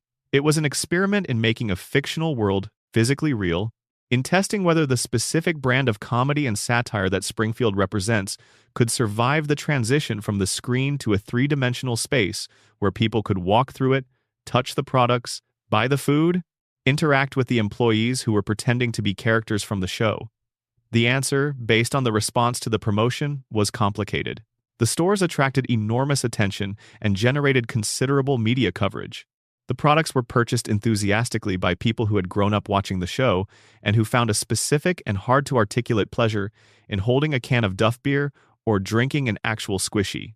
But the three-dimensional Springfield that the stores created was also, unavoidably, more constrained and more literal than the fictional Springfield, and the humor that works in animation did not always translate directly into the humor of standing in a real convenience store that had been temporarily decorated to look like a fictional convenience store. This tension between the Springfield that exists in the imagination and any attempt to render it in physical space is one of the show's ongoing challenges as a commercial property. The show's fictional world works partly because it is fictional, because the specific laws of Springfield, including its geography and its physics and its biology, are not subject to the constraints of the real world. Any physical instantiation of Springfield has to make compromises with the real world that the show never has to make, and those compromises always cost something in the quality of the experience they produce. The Bongo comics that have accompanied the show since 1993 have navigated this challenge more successfully than most physical instantiations of the show's world, because comics exist in a visual medium that shares certain formal properties with animation, and that can accommodate the show's specific visual logic more naturally than a three-dimensional space can. The best Bongo comics capture something of the texture of the show's classic seasons, the specific quality of its comedy and its character relationships, in ways that the merchandise and the theme parks have not always managed. The Treehouse of Horror, 30 Years of Halloween. The Treehouse of Horror episodes deserve their own extended examination because they represent something specific about the show's relationship with its own format and its own constraints. These are the episodes that operate explicitly outside the show's normal continuity, that are given explicit permission to ignore the rules that govern regular episodes, and that have used this permission across 36 years to produce some of the show's most formally adventurous and most purely funny content. The first Treehouse of Horror episode, which aired in the second season in October of 1990, established the format that the subsequent 30-plus Treehouse episodes would refine and occasionally subvert. 3 horror-themed vignettes, introduced by a framing device that has changed from season to season, each one operating under horror genre conventions while applying those conventions to the specific characters and dynamics of the Simpsons world. The first episode is crude by the standards of what the format would eventually produce, but it contains the essential insight that powers every subsequent Treehouse episode. That horror works by taking seriously the premise that something terrible might happen, and that The Simpsons works by taking seriously the characters who are in the situation, and that the combination of these two kinds of seriousness applied simultaneously to the same material produces a specific variety of comedy that neither horror nor Simpsons comedy produces on their own. The second Treehouse episode, from Season 3, introduced the segment Dial Z for Zombie, which involves Bart accidentally resurrecting the dead during a library project. The segment is funny in the specific way that the Treehouse episodes at their best are funny, which is to say that it is both a parody of the zombie genre and a genuine zombie story, both simultaneously and in proportion. The horror mechanics, the zombies, the threat they represent, the specific logic of zombie fiction are taken seriously enough that the comedy has something real to undermine. The comedy has something real to undermine, and it does so with a precision and a care that makes the segment more rather than less scary, because the comedy and the horror are doing the same work from different angles. The Treehouse episodes at their best manage something that only the most sophisticated horror comedies accomplish, which is to make you feel the thing they are parodying even as they make you laugh at it. You laugh at the zombie segment. You also, briefly, feel something that resembles the thing zombies are supposed to make you feel, a specific quality of dread about what remains of a person after the animating force of their personality is removed. The comedy does not eliminate this feeling. It accommodates it, makes space for it within the joke, lets it be present even as the joke is also present. The later Treehouse episodes, particularly as the show extended into its double-digit seasons, became progressively more reliant on the format's permission to be violent and disturbing as a substitute for the kind of creative engagement with horror that the best early segments demonstrated. A Treehouse segment that is simply violent, that uses the format's latitude to show things that regular episodes cannot show without the careful work of earning the showing, is a Treehouse segment that has understood the format's possibilities at only the most superficial level. The format's permission is not permission to be gratuitously dark. It is permission to take the horror seriously, to commit to the genre's conventions with enough depth that the comedy can engage with something real rather than with a surface. The show's legacy, what it changed and what it created. The Simpsons changed American television in ways that are now so thoroughly absorbed into the landscape of the medium that it is difficult to see them clearly as changes. They have become the conditions of the medium rather than departures from them, and the show that made them possible has to be understood as the cause of something whose effects have outlasted the visibility of the cause. The most straightforward thing the show changed is what American primetime animation was allowed to be. Before The Simpsons, primetime animation in America was understood to be a format for children's entertainment or for nostalgia-targeted throwbacks to an earlier era of television.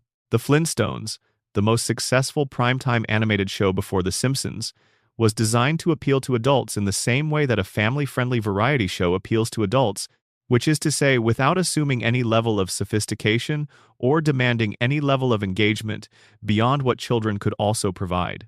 The Simpsons assumed sophistication. It assumed engagement. It assumed an audience that was watching actively rather than passively, that was paying attention to what was in the background as well as the foreground, that was capable of tracking a storyline that had multiple simultaneous layers of meaning, and that would reward the attention it required with something worth the effort. This assumption was tested in the show's first season, confirmed in its second, and became axiomatic for every primetime animated show that followed. Family Guy, which premiered in 1999, is the most commercially successful of the shows that followed in The Simpsons' wake, and its relationship to The Simpsons is complicated enough to be its own essay. The show adopted The Simpsons format, the dysfunctional animated family in a specific American town, and The Simpsons sensibility, the double address to casual and attentive viewers, and then pushed both in directions that diverged significantly from the original.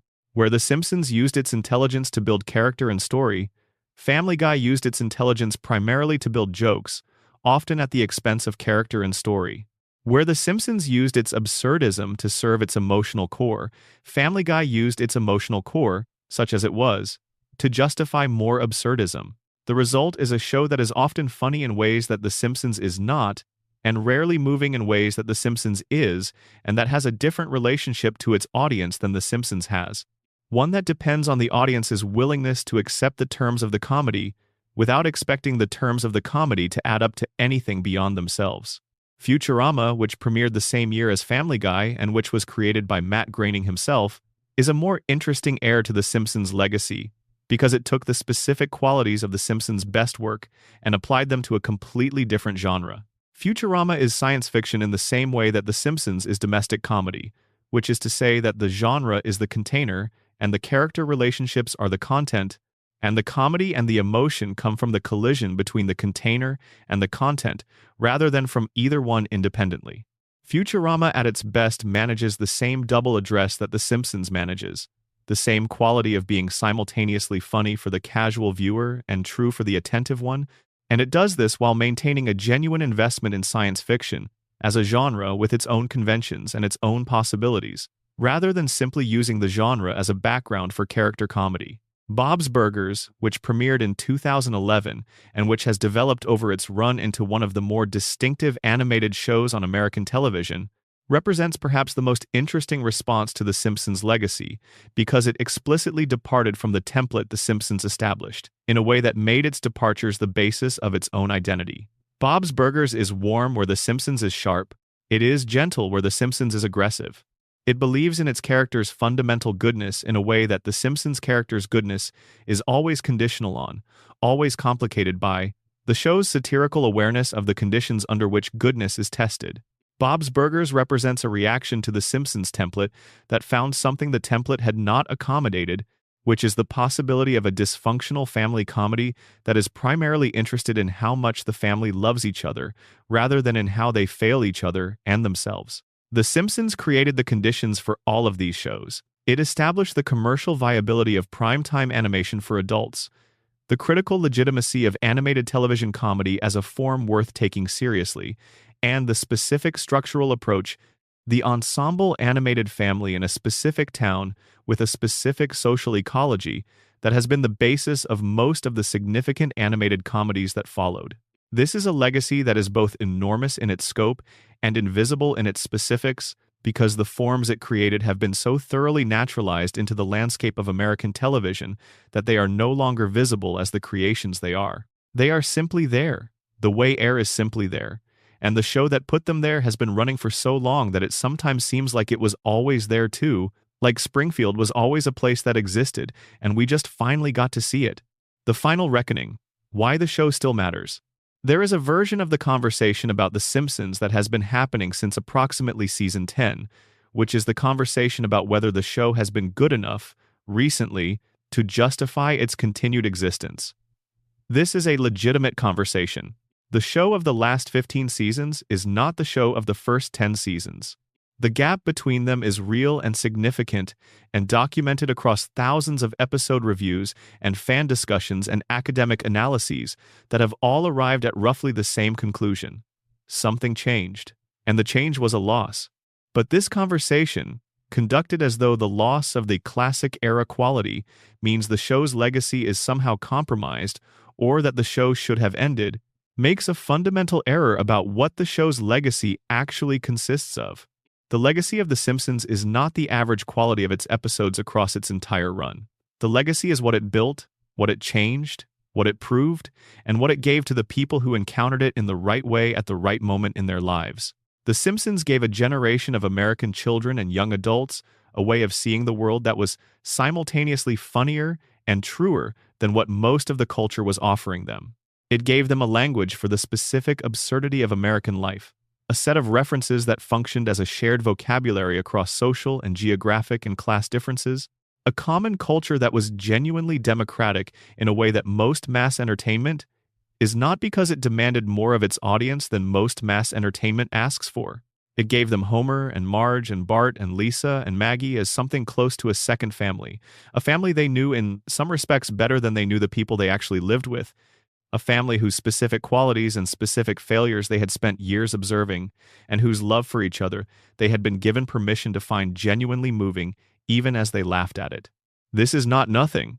This is, in fact, quite a lot. The specific pleasure of having a piece of art that you love, that you grew up with, that was present during moments of your life that mattered, is one of the more significant pleasures available to human beings, and the scale on which The Simpsons distributed this pleasure across generations of viewers in dozens of countries and in every demographic category that American television has ever defined is an achievement that does not become less significant because the later seasons were not as good as the early ones.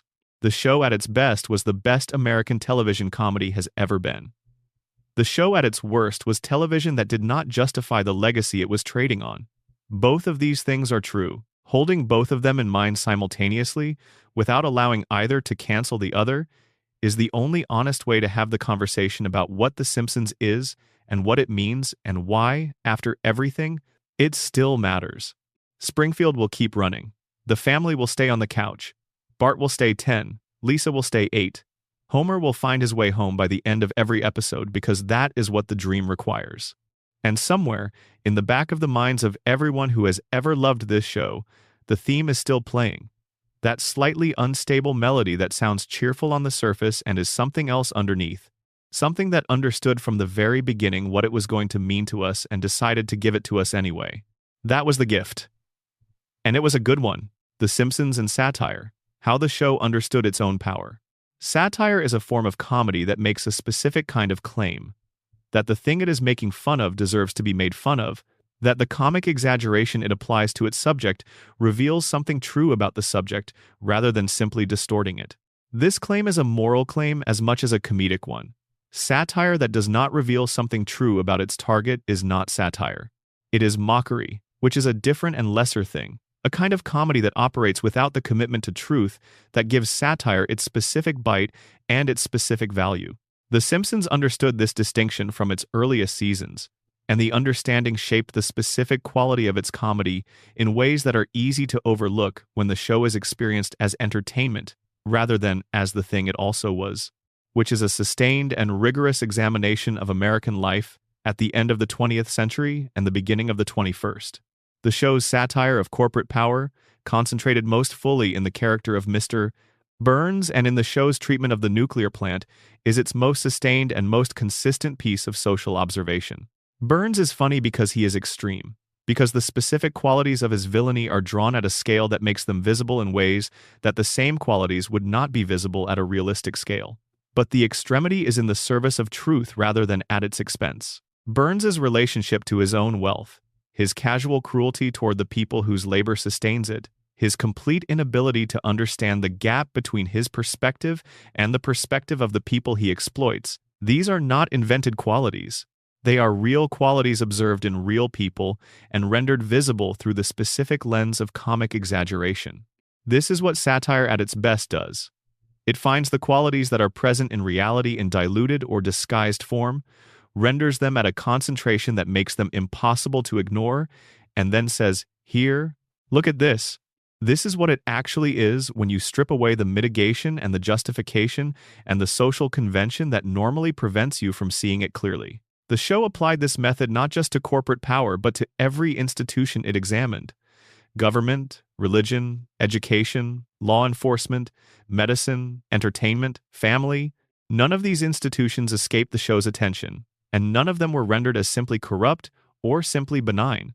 The show was always interested in the specific ways that institutions fail the people they are supposed to serve, and the specific ways that the people within those institutions manage to be both complicit in the failure and genuinely unaware of it, which is the human condition that satire was invented to address. The Springfield Police Department, represented primarily through Chief Clancy Wiggum, is one of the show's most sustained satirical portraits of institutional incompetence. Wiggum is not presented as malicious. He is presented as completely incapable of performing the functions that his role requires, sustained in that position by a combination of political connection, institutional inertia, and the specific quality of American civic life that tends to protect the people who are embedded within institutions from accountability for the quality of their performance.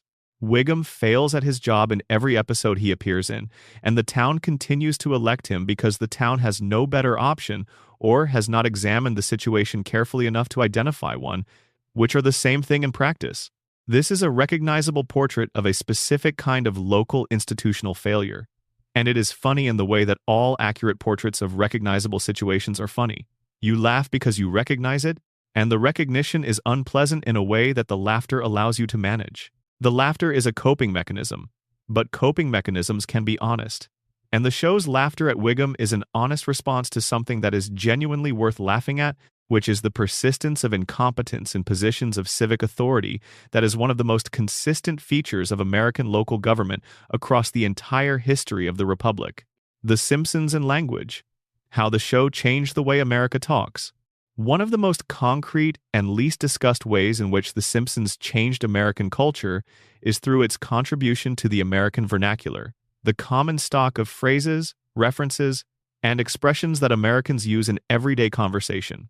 The show's language has entered common use to an extent that is genuinely unusual in the history of American entertainment, and the phrases it contributed are not simply quotations from the show but expressions that have developed independent lives in the culture, used by people who are not necessarily aware of their origins. The word cromulent, coined by the writer David X.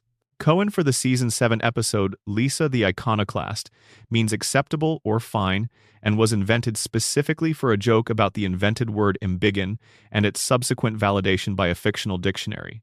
The word was invented as a joke about the way that authoritative-sounding language can be used to validate things that are not actually legitimate. It is now used in actual English language writing and conversation, sometimes by people who know its origin and find that origin charming, and sometimes by people who encountered it and absorbed it into their vocabulary without knowing where it came from. This is the kind of contribution to a living language that very few works of entertainment have ever made, and the fact that it came from a joke about the legitimation of invented words is itself a piece of the joke that the culture has been living inside ever since. The phrase, "do," Homer's expression of frustrated realization, has been incorporated into the Oxford English Dictionary. This is not a trivial achievement. The Oxford English Dictionary is one of the most authoritative records of the English language in existence, and its inclusion of a word means that the word has demonstrated sufficient currency in actual use to warrant documentation as a genuine contribution to the language. "Do" was documented and included. Homer Simpson's specific sound of frustrated realization has been recognized as a legitimate contribution to the English language by one of the premier institutions dedicated to documenting that language. The phrase "excellent," delivered by Mr. Burns while pressing his fingertips together, has entered common use as an ironic expression of anticipated pleasure in a slightly sinister way, borrowed so thoroughly from the specific performance quality of the character that using it almost always involves a physical gesture toward the original. The fingertips pressed together, the slight lowering of the head, the anticipatory quality of the delivery. This is one of those cultural borrowings that has become so naturalized that it exists now as a direct quotation from the show and also as something beyond quotation, a piece of cultural vocabulary that the show made available to a generation of Americans who have been using it for 30 years. The show's contribution to the American understanding of specific foods is another dimension of its cultural impact that tends to go unremarked. Duff beer, the fictional beverage that Homer drinks with a devotion that borders on religious, has become a shorthand in the culture for the generic working-class beer that is consumed not for its taste but for its function, for the specific quality of release and relief that Homer is always seeking in his Duff. The Quickie Mart has become a shorthand for the convenience store that offers everything you need and nothing you actually want, that is always open and always slightly disappointing, that serves a community need without being a beloved part of the community. The Krusty Burger has become a shorthand for fast food that makes its own quality a selling point, by not actually claiming any quality beyond speed and cheapness. These shorthand expressions are not simply references to the show. They are concepts that the show introduced into the culture, and that the culture has found useful enough to retain and redeploy in contexts that have nothing to do with the show. This is what great satirical art does to the culture it observes.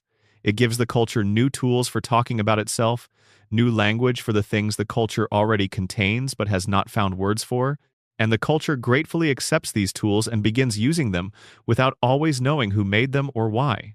The Simpsons and food. Homer as America's appetite? There is an entire thesis waiting to be written about Homer Simpson's relationship with food and what that relationship reveals about the broader American relationship with consumption. The thesis would be long and would probably not be funny enough to justify its length. But the observations that would constitute it are worth making in shorter form, because the show's treatment of Homer's appetite is one of its most consistent and most revealing pieces of social observation. Homer eats the way that American consumer culture encourages eating, which is to say with an enthusiasm that is entirely detached from any consideration of consequence, need, or proportion. Homer does not eat because he is hungry. Homer eats because food is there and because eating is the most reliable source of immediate pleasure available to him in a life where most sources of pleasure are either too complicated, too expensive, or too briefly available to count on. The donut is not a donut.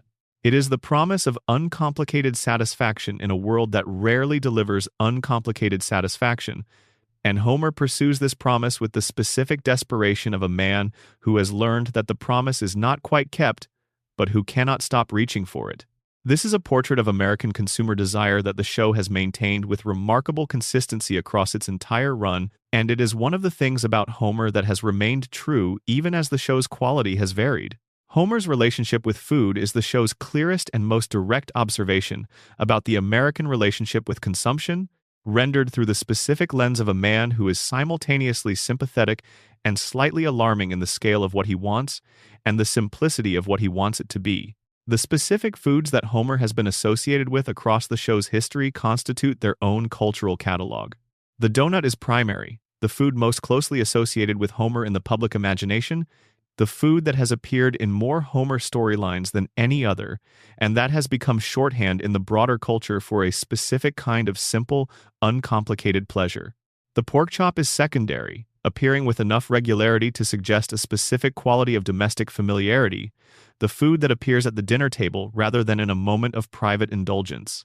The beer occupies a different register entirely, the social lubricant that mediates Homer's relationship with the world outside the house, particularly the world of Moe's Tavern, which is the world of male friendship, and the specific kind of companionship that American men of Homer's generation and class were expected to seek in specific spaces dedicated to it. The show's treatment of these foods is not simple. Homer's donut addiction is funny, and it is also a portrait of something sad about a man whose pleasures are this small and this reliable, and this comprehensively sufficient for him. There is a moment in the episode The City of New York vs. Homer Simpson from Season 9, in which Homer eats what he believes to be a donut and discovers that it is a bagel, and the specific quality of his disappointment, the way that disappointment lands not just as surprise but as a kind of grief for the thing he was expecting and did not get, is a piece of comedy that is also a piece of character observation of considerable precision. Homer is disappointed by the bagel because the bagel is not the donut, because the donut represents something specific and reliable and the bagel cannot be substituted for it. The grief in his disappointment is disproportionate to its cause in exactly the way that grief about small things is always disproportionate to its cause, which is because small griefs are almost never really about the small things that produce them. The Simpsons and education. Lisa, as an institutional critique. Lisa Simpson is the show's most sustained and most explicit critique of American education, and she functions in this role not by representing what education should produce, but by representing what education actually produces in the best possible case, which is an intelligent and motivated student who is comprehensively failed by the educational system around her, and who develops her most significant intellectual capacities in spite of that system rather than because of it. Springfield Elementary is one of the show's most consistent satirical targets. The school is poorly funded, administratively chaotic, staffed by teachers of wildly varying competence, and oriented toward the kind of rote learning and institutional compliance that prepares students for a world of rote tasks and institutional compliance, rather than for the kind of critical thinking and creative engagement that education theorists consistently claim to value. Bart's relationship with the school is the show's portrait of what the educational system does to the students it designates as failures. Lisa's relationship with the school is the show's portrait of what the educational system does to the students it designates as successes. Lisa is designated a success. She is obedient, she is eager, she performs well on the standardized measures that the school uses to evaluate performance. And the school, having designated her a success, essentially abandons her. The resources go to the students who are failing in ways that create administrative problems. The attention goes to the students who demand it. Lisa, who needs things that the school is not equipped to provide, things like genuine intellectual engagement at her level, things like teachers who can meet her where she actually is rather than where the curriculum assumes she is, does not receive those things because she is successfully performing the tasks that the system has set for her and therefore does not trigger any of the mechanisms that the system has developed for identifying students in need. This is a specific and accurate observation about how American public education tends to fail its most capable students, and it is rendered through the character of Lisa with enough specificity that the observation lands as something true rather than as a generalization. The specific loneliness of Lisa's position, the way she exists at the school as an anomaly who has succeeded too thoroughly at what the system asks of its students, is something that many actual students who were in positions similar to hers recognized when they watched the show.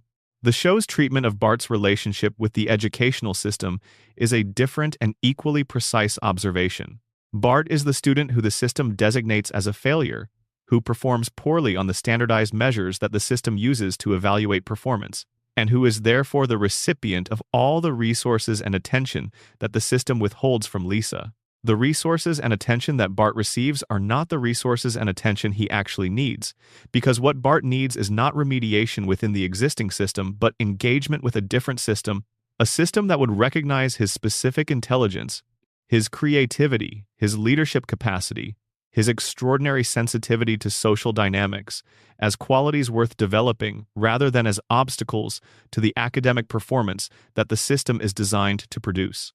Bart is not stupid. The show makes this clear in multiple episodes across its run, episodes in which Bart demonstrates capacities that the academic context of his life has never created an opportunity for him to develop. He is simply not intelligent in the specific way that the school is designed to recognize and reward, and the school's failure to recognize him as intelligent has produced in him a relationship with learning that is characterized by resistance and resentment rather than by the engagement and curiosity that his actual intelligence would produce if it were met with the right kind of environment. This is a critique of American education that the show has been making for 36 years without anyone in American education policy appearing to notice. The critique is embedded in entertainment, wrapped in the specific pleasures of a cartoon about a yellow family in an impossible town, and delivered with enough comedy that it can be received without the defensive resistance that the same critique delivered in a more direct form would produce. This is what satire does. It finds the way to say the true thing that people do not want to hear by making the hearing of it pleasurable enough that the resistance is lowered. The ending that will never come and what that means. The Simpsons will end. Everything ends. But the show's ending, when it comes, will be one of the most significant events in the history of American television, not because of the quality of the final episodes, but because of what the ending will mean about time itself, about the specific relationship that the show has built with the audience across its impossibly long run. When The Simpsons ends, a specific thing will happen that has never happened before in quite this way. A piece of entertainment that has been continuous, that has been producing new material every year for its entire adult audience's memory of it, will stop, and the stopping will not be the stopping of something that had already ended in all the ways that matter. The Simpsons has not already ended in the ways that matter. The characters are still being voiced by their original performers, still appearing in new stories, still inhabiting Springfield in the present tense of the episodes that are produced every season. The show is not a relic, it is an ongoing project. And when it ends, it will end as an ongoing project. And the ending will feel different because of this than the ending of a show that had already run its creative course and was simply being maintained for commercial reasons. There is a specific kind of grief that comes with the end of a long-running creative project that you have been with for most of your life. It is not the grief of losing something that has already been lost. It is the grief of losing the possibility of more, of reaching a point where the available future of the thing you love is gone and all that remains is the available past of it, which is large and rich and full of things you love but which has a different quality from the future because it is fixed. The past of The Simpsons cannot surprise you. The future could. And when the future closes, the past becomes a kind of immortality rather than a kind of possibility, and what the show is to you changes in a way that is real even if the show itself has not changed. The writers of the show have been living with this eventuality for longer than most television shows have existed. They know the ending is coming. They have presumably thought about what the ending will be, whether it will acknowledge the ending directly or simply stop, whether it will bring the floating timeline to rest at a specific point or let it continue floating until the final frame, whether it will allow its characters to age or keep them young to the last. These are not simple questions. They are questions about what the show has meant and what it owes to the people who have loved it, and the answers to them will be the last thing the show says about itself. The best ending for The Simpsons would be one that honored the specific quality of the show's relationship with time, that acknowledged without sentimentality what it has meant to exist for this long in the lives of the people who watched it. It would be an ending that understood the specific emotion of watching Homer finally get old, or not get old, of watching Bart become something other than 10, or not become something other than 10. An ending that understood that whatever it decided to do about the floating timeline, the decision would carry the weight of everything the show has been for everyone who ever cared about it. No ending can fully bear that weight. But the best things always fail upward, fall short of the impossible standard set by what they were at their best, and still produce something that is worth the failure. The Simpsons at its end will probably not be The Simpsons at its best. But The Simpsons at its end will be the conclusion of something that mattered enormously to an enormous number of people, and the mattering will survive the conclusion, will outlast the credits of the final episode, will still be present in the memory of everyone who sat on a couch somewhere in the world when the theme played and felt, for the duration of the episode, that they were somewhere they recognized, in the company of people they loved, watching something that understood them. That is what the show gave. That is what will remain when it ends. And that is more than enough. The Simpsons and celebrity culture. What the show saw coming. The Simpsons has spent 36 years in a complicated relationship with celebrity culture, and the specific quality of that relationship has changed in ways that track the broader cultural shift in how America understands and relates to its famous people. The show that produced the Troy McClure and Krusty the Clown portraits of celebrity dysfunction in the early 1990s was operating within a cultural moment in which celebrity was still understood to carry a specific kind of legitimacy, a specific authority derived from the public's genuine investment in the famous person as a figure of aspiration or entertainment. The comedy of Troy McClure came from the gap between this cultural expectation of celebrity legitimacy and the reality of a career that had not sustained itself, a man performing the confidence of relevance that he no longer had. By the show's later seasons, the broader cultural relationship with celebrity had shifted enough that this specific comedy was no longer as available. In the social media era, the performance of celebrity is visible in a way it was not in the early 1990s, and the gap between the public performance of celebrity and the private reality of it is simultaneously smaller, because the public performance is more continuous and more apparently unmediated, and larger, because the more continuous performance creates more opportunities for the gap to show. The Simpsons of the 1990s was predicting a cultural development, the thoroughgoing democratization and simultaneous trivialization of celebrity that the show could not have named precisely at the time, but that its comedy about celebrity dysfunction was gesturing toward. Krusty the Clown in particular is a portrait of celebrity as a psychological condition, as something that is done to a person by the culture's investment in them, rather than something that a person does with their gifts and their ambitions. Krusty became famous as a children's entertainer, which means he became famous by performing an affect, a kind of professional joy that he does not feel privately, for an audience that required the performance rather than the person. The culture's need for Krusty the Clown, for the cheerful and endlessly available entertainer, produced Krusty the person, the man behind the clown, who is defined by what the performance has cost him, and who has no identity outside of the performance that does not come back to what the performance requires. This is a portrait of the specific damage that a certain kind of celebrity does to the people it selects. The culture does not select Herschel Schmoikel Pinchas Yerucham Krustovsky. The culture selects Krusty the Clown. And the person who was Herschel Schmoikel Pinchas Yerucham Krustovsky before the culture made its selection gradually disappears behind the selection, replaced by the character the culture has decided it wants, until the man and the character are so thoroughly fused that neither can exist independently without producing a crisis of identity that neither is equipped to handle. The show understood this about celebrity in the early 1990s. The broader culture did not develop the vocabulary to discuss it in these terms until social media made the performance of celebrity simultaneous with its reception, collapsing the distance between the famous person and the audience in ways that made the performance visible as performance rather than invisible as reality. The Simpsons was having this conversation 30 years before the culture had the language to have it. The Simpsons and the American Dream. What the show says about aspiration. The American dream, as traditionally defined, is the promise that effort and ambition can produce upward mobility, that a person born into one set of circumstances can, through their own choices and their own work, ascend to better circumstances, that the social position you begin in is not the social position you must end in.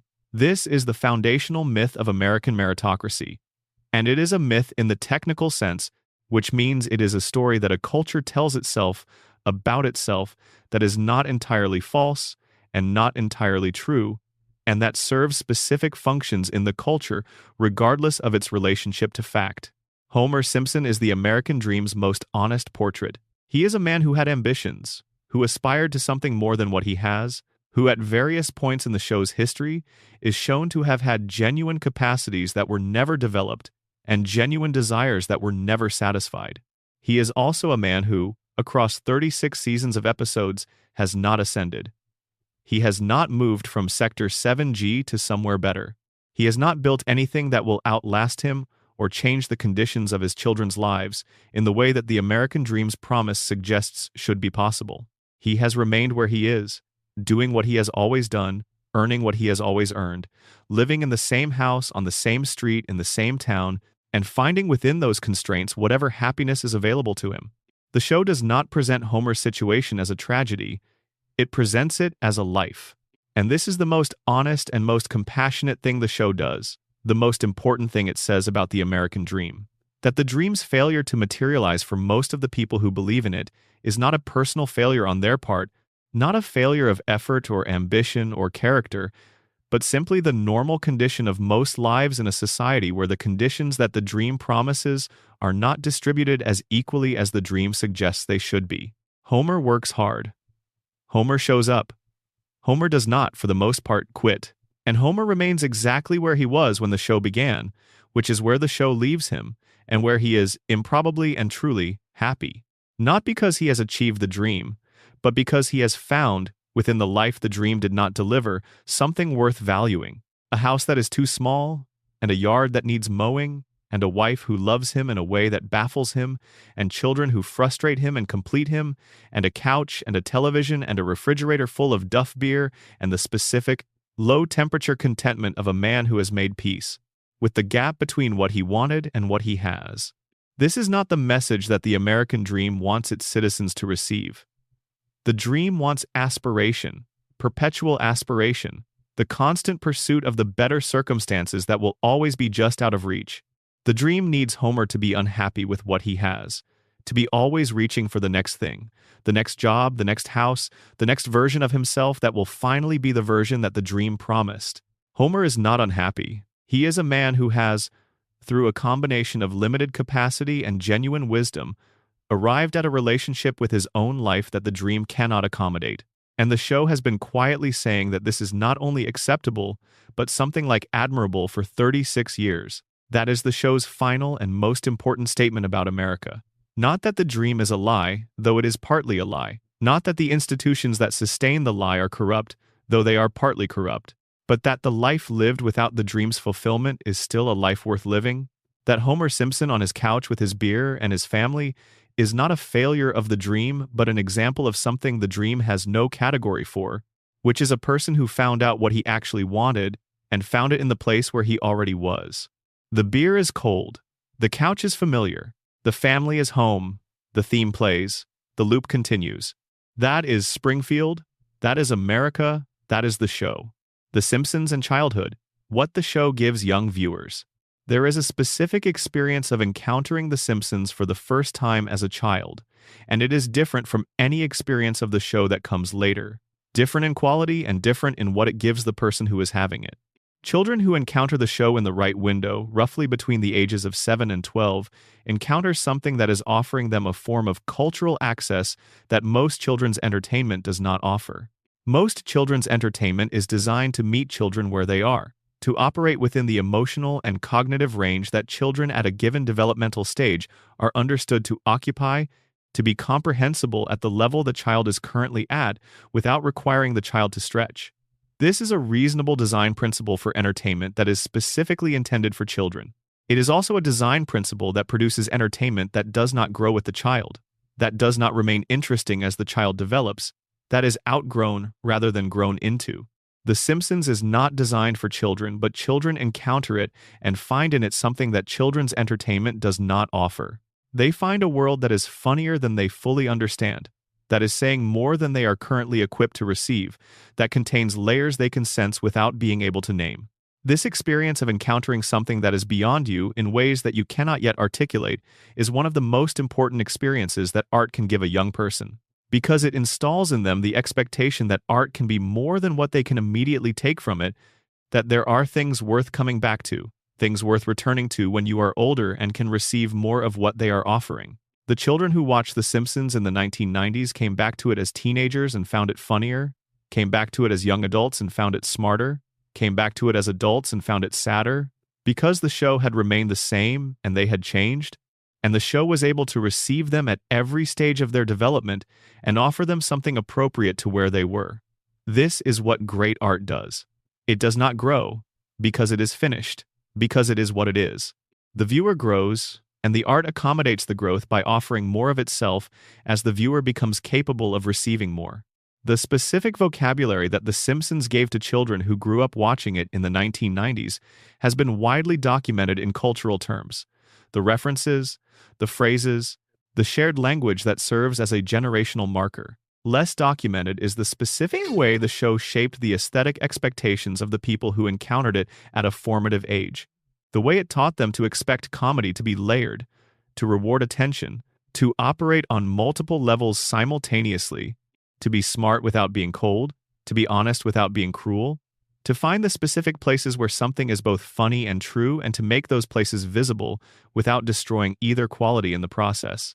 This is a form of education, not the education that Springfield Elementary provides to Bart and Lisa and the other students who pass through it, not the institutional transmission of approved information, but the education that good art provides, which is the education of the sensibility, the formation of the capacity to receive and appreciate and be changed by the experience of encountering something that is better than ordinary. The Simpsons at its best was much better than ordinary, and the people who encountered it at the right age, in the right way, carry something from that encounter that no subsequent disappointment with the show's later seasons can entirely undo. The encounter was real. The education it provided was real. The specific quality of pleasure and recognition and intelligence that the best episodes offered was real. And real things, once received, do not disappear. The Simpsons and memory. Why we still watch. There is a specific pleasure in rewatching The Simpsons episodes that you have seen many times before, and it is different from the pleasure of any first viewing and different from the pleasure of most other rewatches. The difference is the way the episodes carry memory with them. The way watching a specific episode activates not just memory of the episode itself, but memory of the specific contexts in which you have watched it before, the specific moments in your own life that are now associated with the episode through the accident of having watched it in those moments. This is not a unique quality of The Simpsons. Any beloved piece of art that you return to repeatedly over many years will eventually begin to carry this quality of double memory, the memory of the art itself, and the memory of yourself watching the art in the various contexts of your life. But The Simpsons carries this quality with unusual intensity for the people who grew up with it, partly because the show was a weekly presence across the most memory-saturated years of their lives, the years of childhood and adolescence when experience is freshest and most thoroughly encoded, and partly because the show's own thematic engagement with memory, with nostalgia, with the question of what it means to hold on to things that are passing, resonates with the specific emotion of returning to it. Homer and Marge's repeated origin stories, the retold and revised accounts of how they met and fell in love, are the show's most explicit engagement with the unreliability of memory and with the specific human tendency to reshape the past to serve the emotional needs of the present. Every time the show revisits Homer and Marge's courtship, the setting has shifted to accommodate the floating timeline. The specific cultural markers of the era have changed, but the emotional core of the story remains. Two people who found each other and who have been trying, with variable success and genuine love, to hold on to what they found. The specific context shifts. The finding is stable, and this stability within instability is exactly what memory actually does, preserving the emotional truth of experience while allowing the specific details to drift and reshape. The Simpsons, at its best, understood that nostalgia and memory are not the same thing, that nostalgia is a kind of selective memory that sacrifices accuracy for comfort, that the honest relationship to the past requires holding both what was good and what was not good in the same frame, that the sentimentalization of the past is always a form of dishonesty, however understandable the impulse that produces it.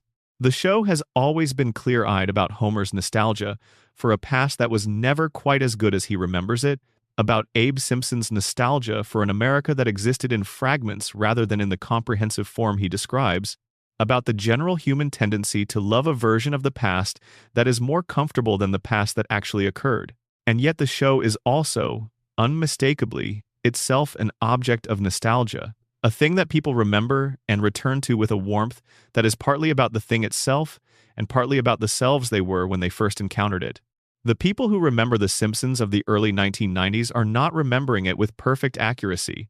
They are remembering it through the specific filter of who they were and what they were feeling when they watched it, and that filter shapes the memory in ways that are both honest and distorting, both true and colored. The show understands this. It knows it will be remembered. It knows the specific quality of the memory it will produce. And in its best moments, the moments where it earns the nostalgia that will later accrue to it, it produces something that deserves to be remembered in the way that it will be, as something true and funny and honest and occasionally heartbreaking and always alive. That is what we are still watching, the life in the thing, the specific quality of being alive that the best episodes have. The knowledge that somewhere in the writer's room of 1992 or 1994 or 1996, someone sat down and tried to find the exact correct version of a joke about a yellow man and a donut, tried to find the version that was not just funny but true, and found it, and put it on screen. And 30 years later it is still there, still working, still true. 100 Unknown Facts. The Rapid-Fire Archive. Beyond the long-form analysis in every section above, there exists a layer of specific, granular, little-known facts about The Simpsons that reward the kind of curiosity that goes beyond the broad strokes of the show's history. These are the facts that surface in DVD commentaries, in old magazine interviews, in production documents that have been discussed in passing but never centralized. They are the show's fine print, the details that, taken together, paint a picture of just how much care and craft went into something that most of the world experienced as Sunday night entertainment. The show was originally going to be set in the fictional city of Springfield, Ohio. Before the decision was made to keep Springfield's location deliberately ambiguous, the production had a real state in mind. The change to deliberate ambiguity was made because the creative team realized that a specific state would invite specific comparisons and constraints that a universal town could avoid. The original voice of Bart Simpson, before Nancy Cartwright secured the role, was briefly tested with a different actress whose performance was considered too conventionally childlike. What Cartwright brought was something more grounded and more physically present, and that quality was the difference. Matt Groening has said that the eyebrows he draws on his characters are the single most expressive element of his character design, and that learning how to make emotions legible through eyebrow position rather than through more detailed facial rendering was the primary technical challenge of establishing the show's visual language in its first season. The couch in the Simpson living room has been destroyed, transformed, replaced, and reimagined in ways that would fill their own catalog if someone compiled every variant the couch has taken across the show's run. The couch gag has produced more varieties of the couch than any piece of furniture in the history of television. Al Jean was still a student at Harvard when he first began submitting material to the National Lampoon. The path from the National Lampoon to the Harvard Lampoon to the Simpsons writers' room was, for Jean and several of his colleagues, the specific institutional pipeline of American literary comedy in the 1980s. The episode Marge vs. the Monorail was written in 2 days by Conan O'Brien, who has described the experience as the most productive 2 days of his writing career. The episode's extraordinary quality is evidence that some creative experiences work the way they are supposed to work, which is to say quickly and without resistance when the right person has the right idea at the right moment. Phil Hartman was involved in the early discussions about The Simpsons before it became a series, contributing ideas during development conversations that helped shape the direction the show would take. His formal involvement as a recurring cast member came later, but his relationship with the show began in its formative period. The Springfield nuclear power plant has a physical model that was used by the production as a reference for establishing shots and background details. The model was built early in the show's history to ensure consistency in how the plant appeared across episodes produced by different animation teams. Yeardley Smith had never done voice acting before The Simpsons. Her previous acting experience was entirely in live action, and the transition to the recording booth required her to develop a completely new set of skills and instincts for the specific demands of the medium. The show's animation directors, the people who translate the storyboards into specific instructions for the animation teams, are some of the least celebrated but most essential contributors to the show's visual identity. Their specific understanding of how the show's characters move and how the show's world is rendered is the bridge between the writer's intentions and the images that appear on screen. George Meyer's contributions to individual episodes are notoriously difficult to trace because he typically worked on the show through the rewrites process, improving and sometimes fundamentally reworking material that had been written by other writers. His influence on the show is therefore distributed across hundreds of episodes without any of them being specifically credited to him. The decision to have the main title sequence end with the family crashing into the couch was established in the show's first season and has remained the structural constant of the opening across every episode, regardless of how dramatically the specific couch gag varies from the baseline. Alf Clausen has said in interviews that he considered the episode Bart Sells His Soul from Season 7 one of the most interesting scoring challenges he encountered across his tenure, because the episode required music that could navigate between comedy and genuine spiritual meditation without settling into either register. The show's relationship with the city of Portland, Oregon, where Matt Groening grew up, is embedded in dozens of small details across the series, references to specific Portland geography and culture that most viewers outside the Pacific Northwest would have no reason to identify as specific rather than generic. The Simpsons has produced more fully realized guest star musical performances than any other animated show in history. From Tony Bennett to the Ramones to Aerosmith, the show treated musical guest appearances as occasions for genuine musical performance rather than simply as celebrity walk-ons, and the musical quality of these sequences is consistently high enough to be evaluated independently of their comedic context. The specific quality of Danny Elfman's opening theme, the slightly off-kilter harmonic quality beneath the surface cheerfulness, was something Elfman has described as deliberate. He wanted the theme to sound like something that was trying very hard to be happy, because that quality of striving matched what he understood the show to be about. The writer's room developed, across its best years, a vocabulary for discussing the quality of jokes that was specific enough to function almost as a technical language. A joke was not simply good or bad, but had specific qualities that could be named and analyzed. It was too soft, it was reaching, it was correct, it was false, it was true. This vocabulary allowed conversations about comedy to proceed at a level of precision that is unusual in entertainment production. The episode Rosebud from Season 5, which parodies Citizen Kane through the story of Mr. Burns's childhood teddy bear, was considered by several people who worked on it as the moment when the show demonstrated conclusively that it could handle sustained pathos without breaking its comedic identity. The sequence in which Burns recounts the story of Bobo, his childhood bear, while Homer struggles to take the bear away from Maggie, balances genuine sentiment and genuine comedy in proportions that neither overwhelms the other. And finally, the show has never confirmed or denied the coma theory, the radiation theory, or any of the other fan theories that have accumulated around it across 36 years of production. The writers know the theories. They have engaged with them indirectly in specific episodes. They have declined to either validate or completely dismiss them. This is not evasion. It is respect. The theories are part of the show now, part of what the show means to the people who love it, and the production has been wise enough to understand that confirming or denying them would close something that is better left open. Springfield is a place where questions can live without answers, where the floating timeline keeps floating, and the yellow faces keep looking out at us, and Homer keeps finding his way home, and the credits roll, and everything is exactly as it was, and everything is somehow fine. Ask your questions. Keep watching. The show is still there. It was always there, and you can always go back. Good night.